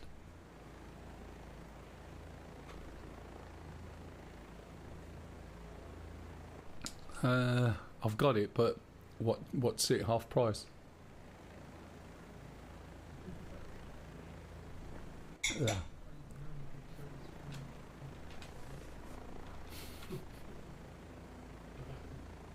This is a Kiwa. This is Cookie having a fly, I think. Yep. Ah, he's done his name. That's good.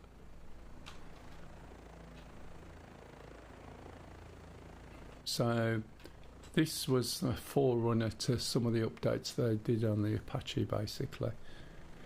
I think it came out earlier, and any one of those helicopters can transmit targets. Yeah. So any one of these, so this or even an Apache, can act as eyes and ears for other Apaches. And this used to broadcast targets, so it used to be there peeping and then sending targets to various things. And then when you've got your FCR or fire control radar, you can just hit stuff that you don't necessarily have to see. So let's see where Cookie is. It's down here. Shambles is coming in. And who's that one there? That's Stu.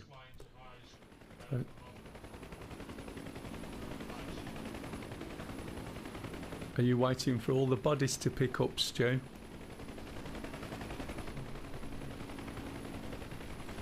You haven't been shot, have you? Ah, yeah, you mean come out in an MI8 so you could pick us all up? Oh, yeah, it could do. You could wallow your way over here. You could bring everything in the back.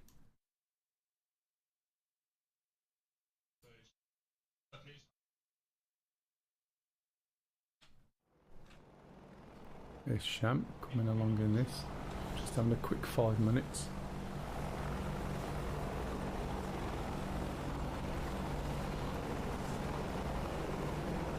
You have to be really close.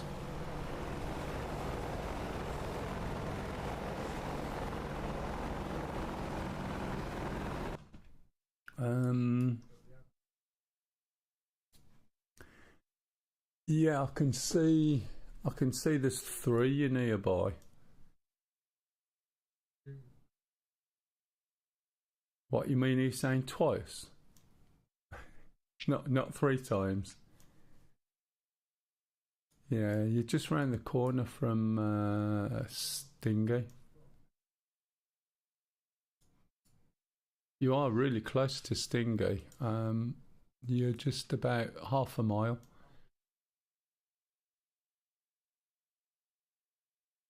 You've got Sham with you, Cookie, so he'll take it.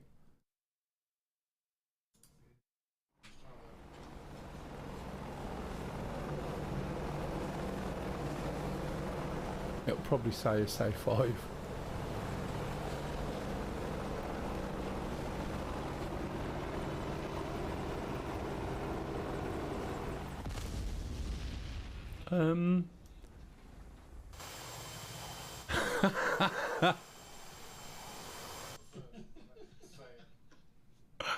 It's funny you should say that, Stingy. When I said to him, I said, your voice has changed. It's a bit more high-pitched and tinny.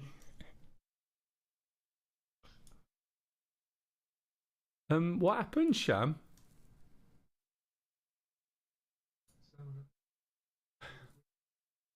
Oh, right.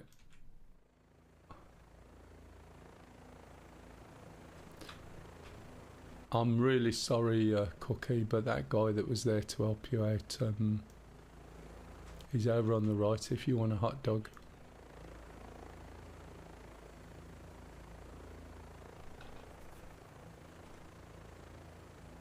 Now, this is quite a nice helicopter to fly, really easy to fly. I've flown it probably once or twice when it first came out.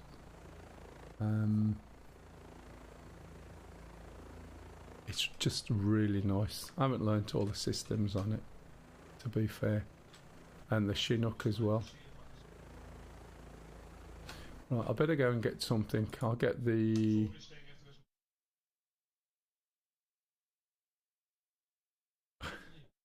I'll go and get... let's have a look. I'll get the Apache. if I can find me Apache. Where is it? AH64, there we go. That's not good, is it? It's a bit cheeky, spiking you on the way back. Right, I won't go through this again. I've already gone through it at the beginning of the stream startup. So if anybody wants it, it will be there at the beginning of the stream.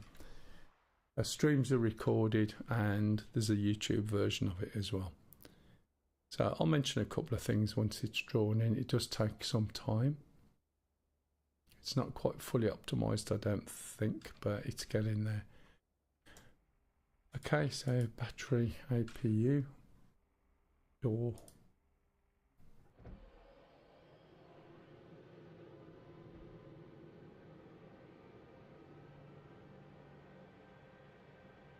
Okay, APU spooling up. Start the left engine. Oh, I shouldn't really be doing that. I haven't even got a screen to look. Was that intentional, Sham? Oh, okay. I didn't think so. Before I could click accept, you weren't in it.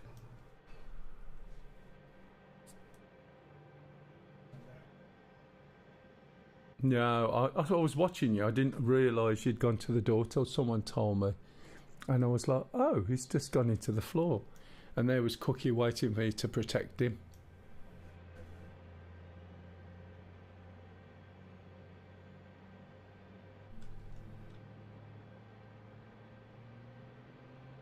What, a bump on his head?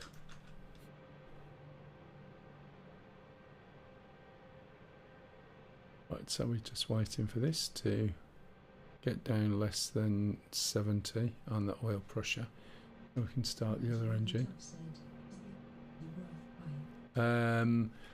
Yes, but have you got any friends who will fly with you? The Apache is absolutely brilliant, but you'll get more fun out of it, I think, when there's two of you.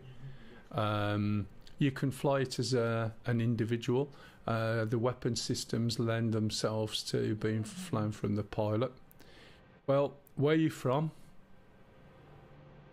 Which country are you in? Is it UK or Europe or where? The reason I ask is we have quite a few different people from various areas. So you might... Poland, okay. So you're only, what, +1 hours away from us? We're UK, Sweden, Holland, American. Who else is on there? I think that's most of us. But what I'm going to do at the moment is I'm going to fly it single, and it is good, but with two people it's much more fun. It's like the F-14, you know.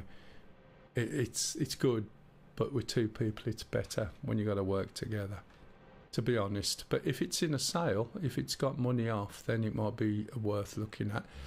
But remember, you can always try it for free anyway, for 2 weeks. So you could try it and then buy it at the next sale if you're unsure. I like it, but I usually fly with two people. At the moment, other people are flying it and doing more demonstrating on how to crash. Well, not to crash, how to get killed. Right, okay, it's possible. Have you got many modules on Steam? The reason why I mention it is you can convert your Steam account to a DCS account, but it's a one-way thing only. So it is possible to transfer, but you would have to read the documentation just to make sure that it'll cover all your modules. I believe it will, it used to, but you would need to check before you take my word for it.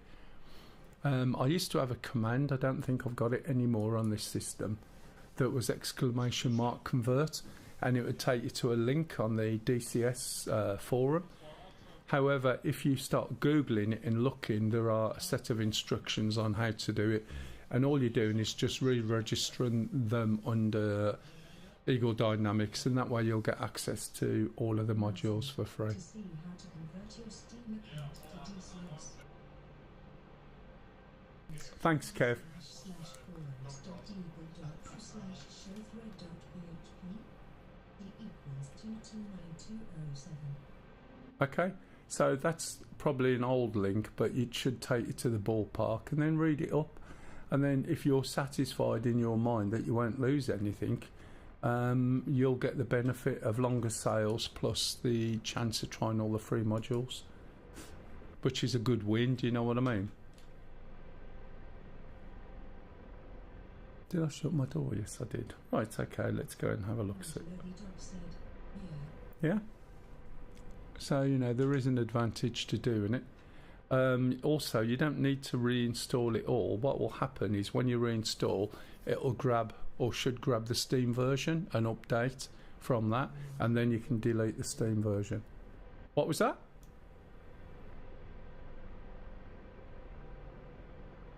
Ah, right, okay.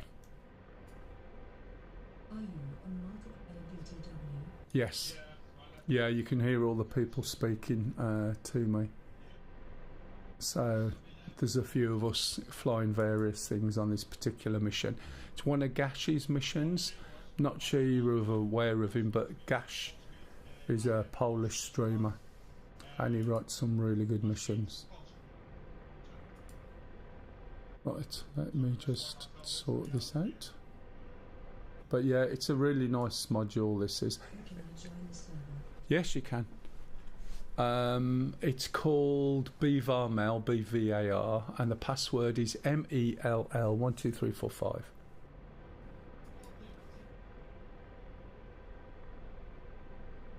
They do, but you have to do them at the right time. And yeah, and you need to be 90 degrees to the thing that's tracking you, and you need to make sure that you're chaffing the radar and flaring the infras. And if you do it right, they do veer away. Right, where was I? Let's have a look.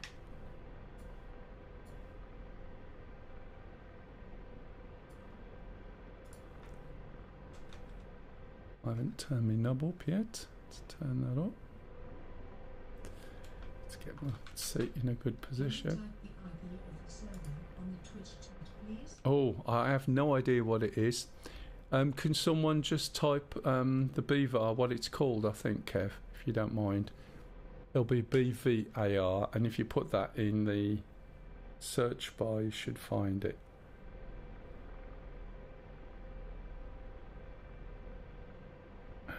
But I have no idea what the IP is. BVR? Yeah, no, BVAR. And there should only be one server. That's good enough. Pardon? Yeah, I'm not going to take long. It's all me chatting. I've got a rearm reload. Have you done that yet?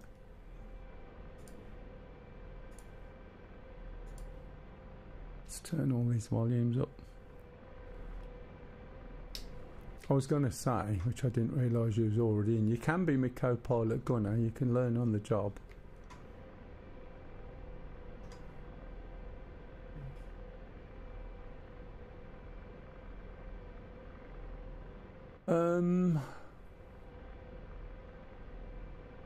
It's, yeah, to be fair, it is more using the buttons that you've got. Thanks, Kev. Right, let's switch my APU off. Right.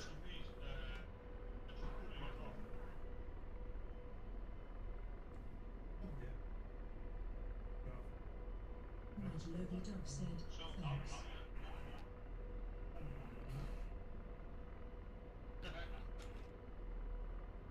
Zero 3R0 said, I need someone to teach me the F-16 FCR. I don't know the F-16 at the moment. Where's the loading thing? I think CJS PCL said, looks okay, much better. it does look really good, doesn't it? To be honest. Yeah, it's over there. Logie Dog said, I can. There you go. See, Solo. All you got to do now is get a time zone. Solo's in Canada, and when I start in the morning, that's like really early for him.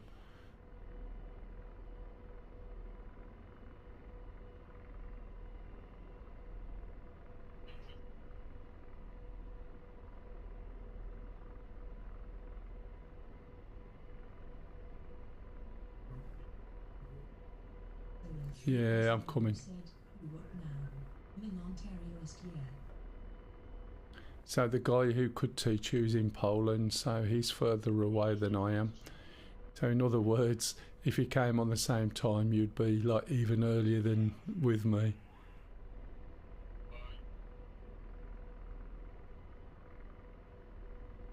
Cadet.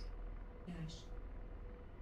No, this guy who's just come on channel, who's just jumping in with us. But anybody's welcome, and if you need someone to fly with, you can come and fly with us on a weekend, usually Saturdays. It's different, isn't it? Maslow. Buddy.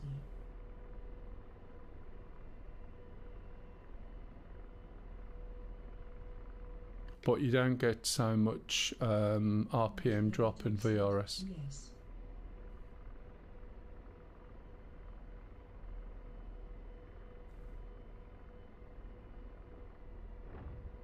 Don't do it, don't do it. Oh, you bastard. Carry on, Sham. I think I've got mini rotors. I could jump in your Todger if you want. I don't mind, as long as you just want to fly.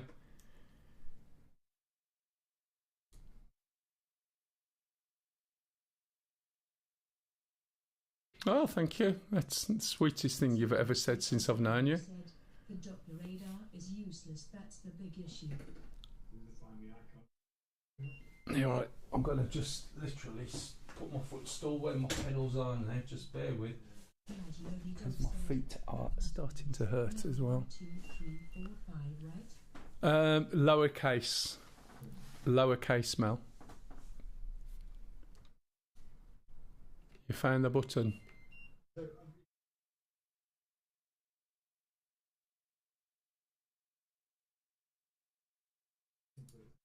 CJS PCL said, borrow my server.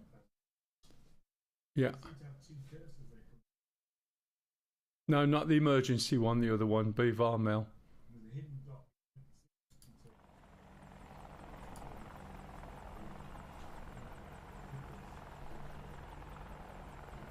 Yeah, I'll be in shortly. So this is a co-pilot gunner seat, which is different. So for a start, I don't need that. Get rid of that. I need to switch the weapons onto ARM. Yeah, no worries. Excellent. Go to TAD. Initially, I'll set this up for just using TADs. Turn this knob down. Show. Most of it will be done. Pilot cursor. Threat show. Threats and targets. That's fine. Turn some of these things up, especially that one there.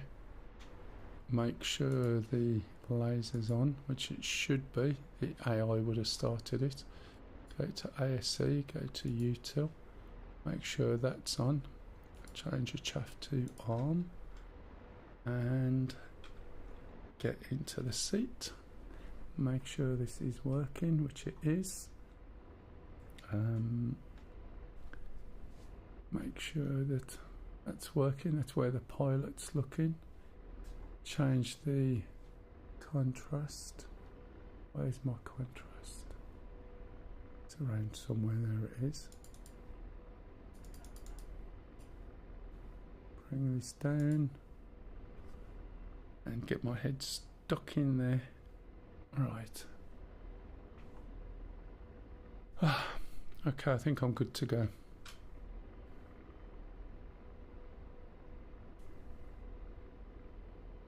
Just got to remember all my controls now. So I can see where the co-pilot gunner is looking. Did you put a stick with a hat on or not?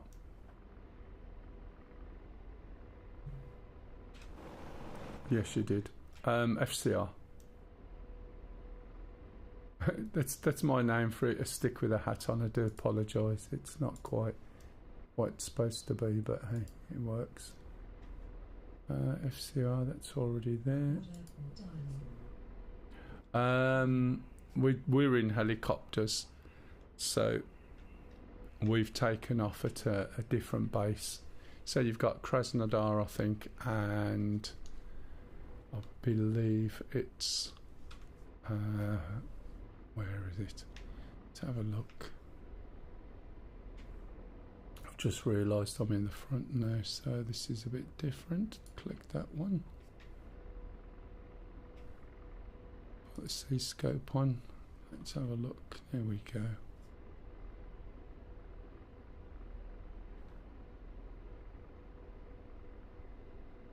Also, there's another one. So yeah, we'll be at a different base. Go to the link.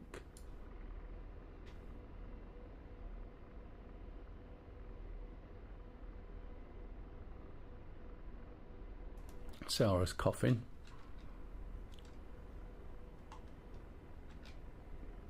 Have we changed the radio yet, or are we still on the default? Okay, I'll change it.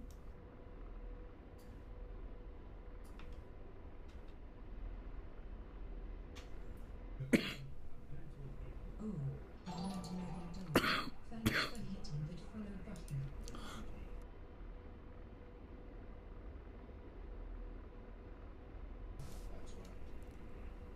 Sorry, Shamai was coughing.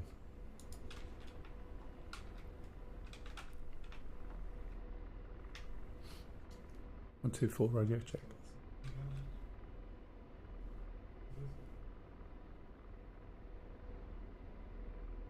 Yep. Nothing just at this moment. See where we are. Look left and right as well, just bear with. Yeah, watch out for an MI-24.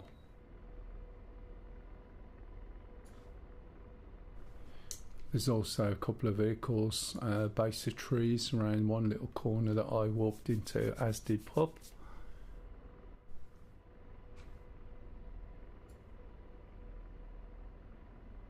Right.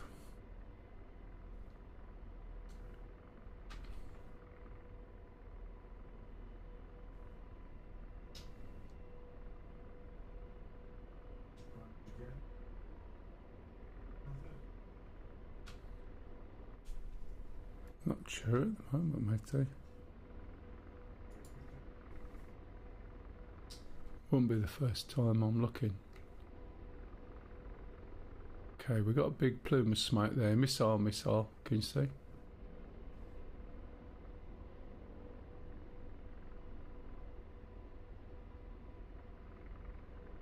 Yeah, we're low enough at the moment. Just watch off to the right. I'll try and have a peep around there. Or if you slow down a little bit, if I can scan something. I haven't got my FCR on now, have I?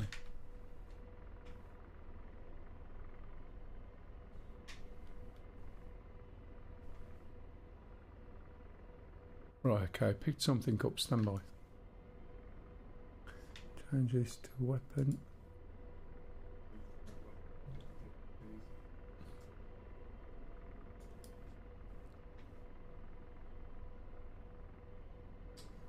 It's a few targets. Are you ready? Rifle. Let's have a look, see where that goes. I think it's going the right place. Rifle. Let's have a look.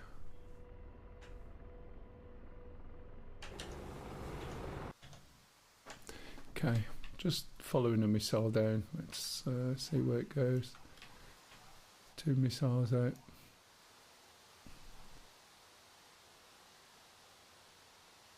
Yeah, there's a convoy going along the road, 3 vehicles, 2 missiles after them. Hopefully it's picked the biggest threat first, which it's looking like. That missile just went and got the support truck. Okay, scanning. Okay, we got things to the left, stand by. Rifle. Rifle. Rifle. Rifle. 4 out.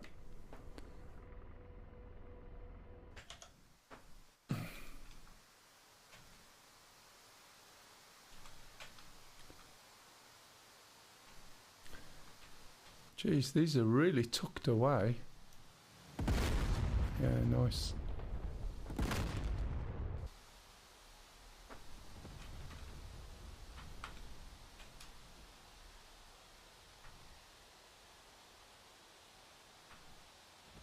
Don't know where this one is.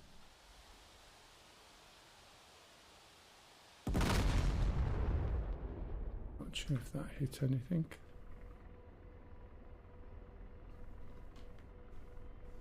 Scanning.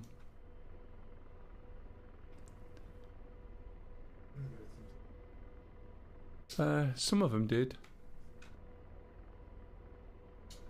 Still got one target up ahead, left.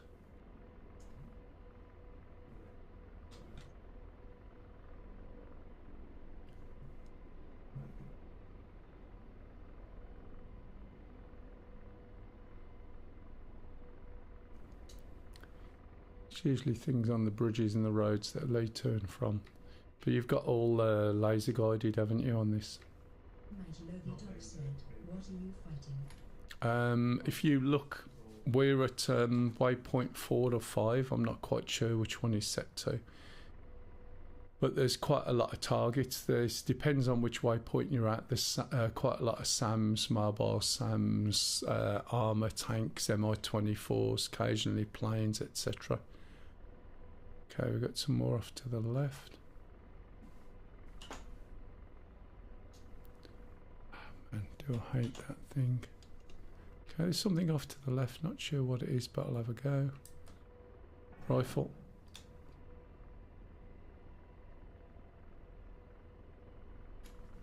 Have I? Oh dear, sorry.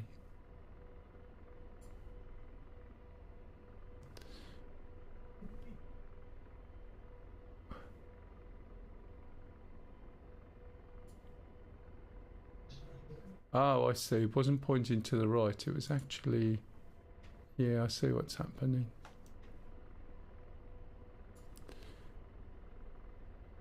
Seems to go one way or the other, but not in the middle. But hey ho. Stand by.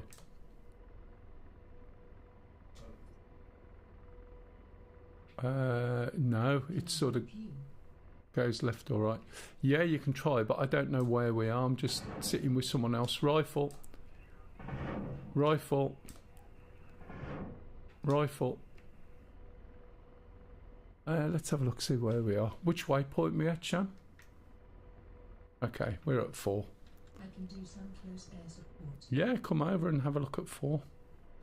We got a mixture of SAMs and vehicles by the looks of it.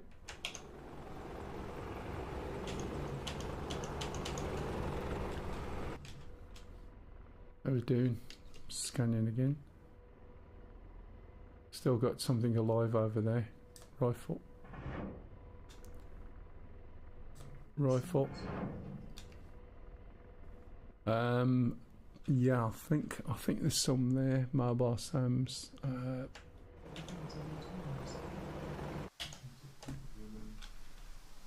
Let's have a look.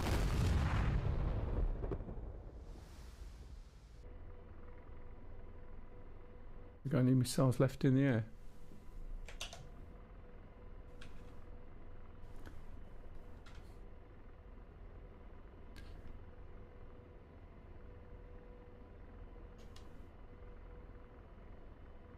Rifle.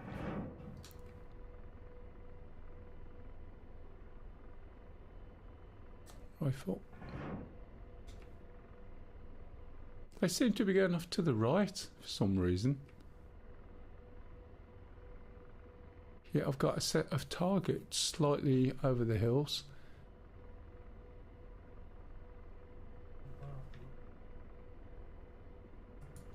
Is that what they're doing? They're sort of coming around and stopping.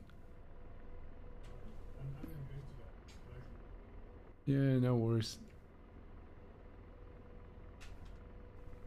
I haven't got any of the normal missiles.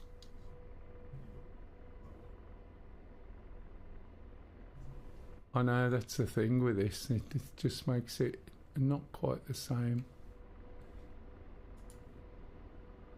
We got 2 missiles.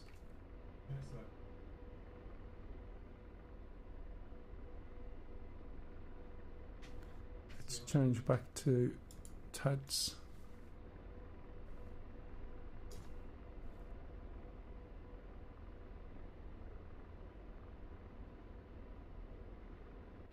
It's highlighting that box. A lot of these have been shot at already. I suspect there might be troops in there or something. It's picking one thing as the primary target with... Can you see where I'm looking? Yeah, it's just over the tree. It's a wheeled vehicle, that is, by the looks of it, yeah. They're all smoking, yeah. I was hitting stuff, at least.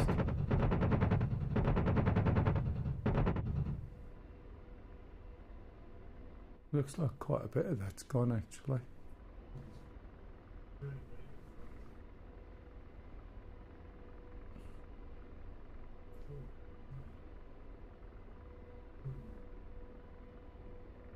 See, it wasn't just random shit.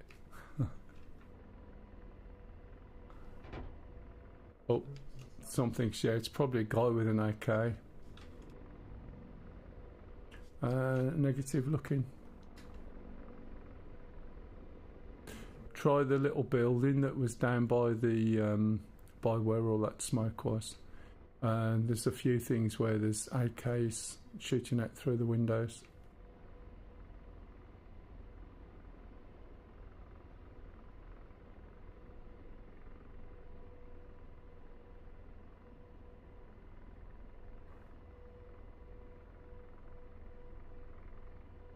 Looking on the bridge.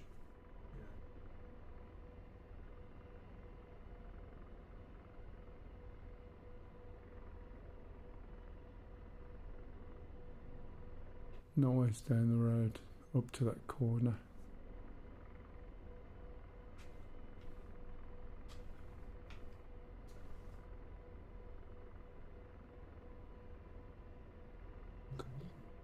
Can't see anything through the trees either at the moment.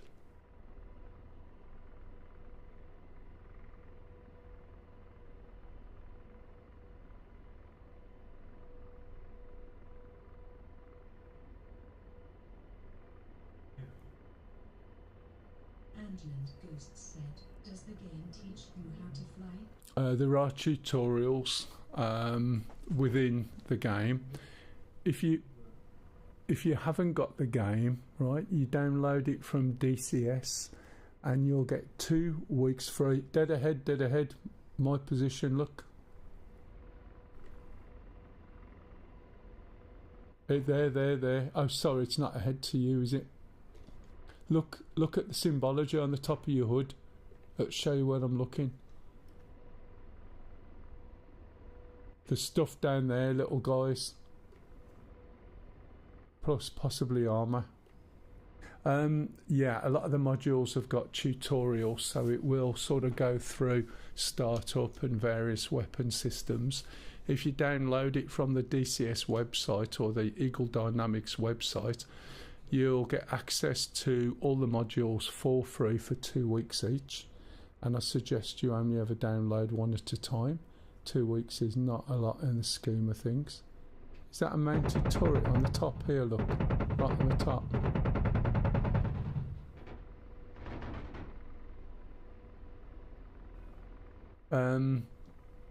If you do it from Steam, you won't get that option. And there are tutorials for everything with also a hell of a lot of information on the web. We're missing a tail. Do you think you can limp back? Oh, look at all this armour. keep going round and round, and I'll see if I can switch the FCR on and take the last 2 out, eh?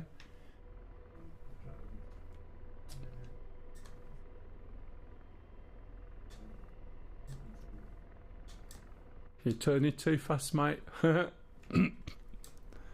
you haven't got a tail rotor. Oh, rifle. Rifle.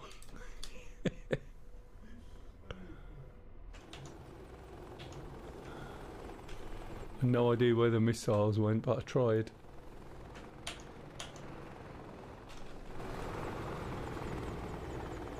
Oh, that's not bad. Oh. Yeah, I've got an achy neck. Right. I am going to finish because my ankles are killing me, to be fair. But while I finish, I'll show you, Angel. Let me show you what I mean. So if we leave the server, and I'll pass everybody over in a minute, so just bear in mind. And let me show Angels and Ghosts, or Angel and Ghosts. As soon as it gets back to the main menu, I'll show you what options you get, okay? So if you look, you've got training, and you've got various things. Now, some of them, like this, are you don't really want to get involved, but you things like the A10C, the A10C2, you've got a lot of Thanks for the flight. Hey, you're welcome, matey.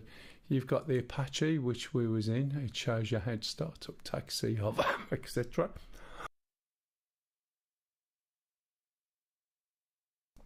So when you get the full module, excuse me,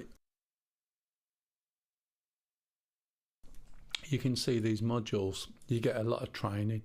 At the moment, there's a sale on. I mean, look at the AV8. Some of them walk you through in there, and some of them are like videos.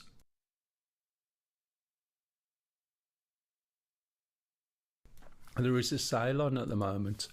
But usually when I stream on a Saturday, I do tend to teach people the things that I'm flying, so I explain how to start them up, how to use the weapons, etc. But there's a massive list.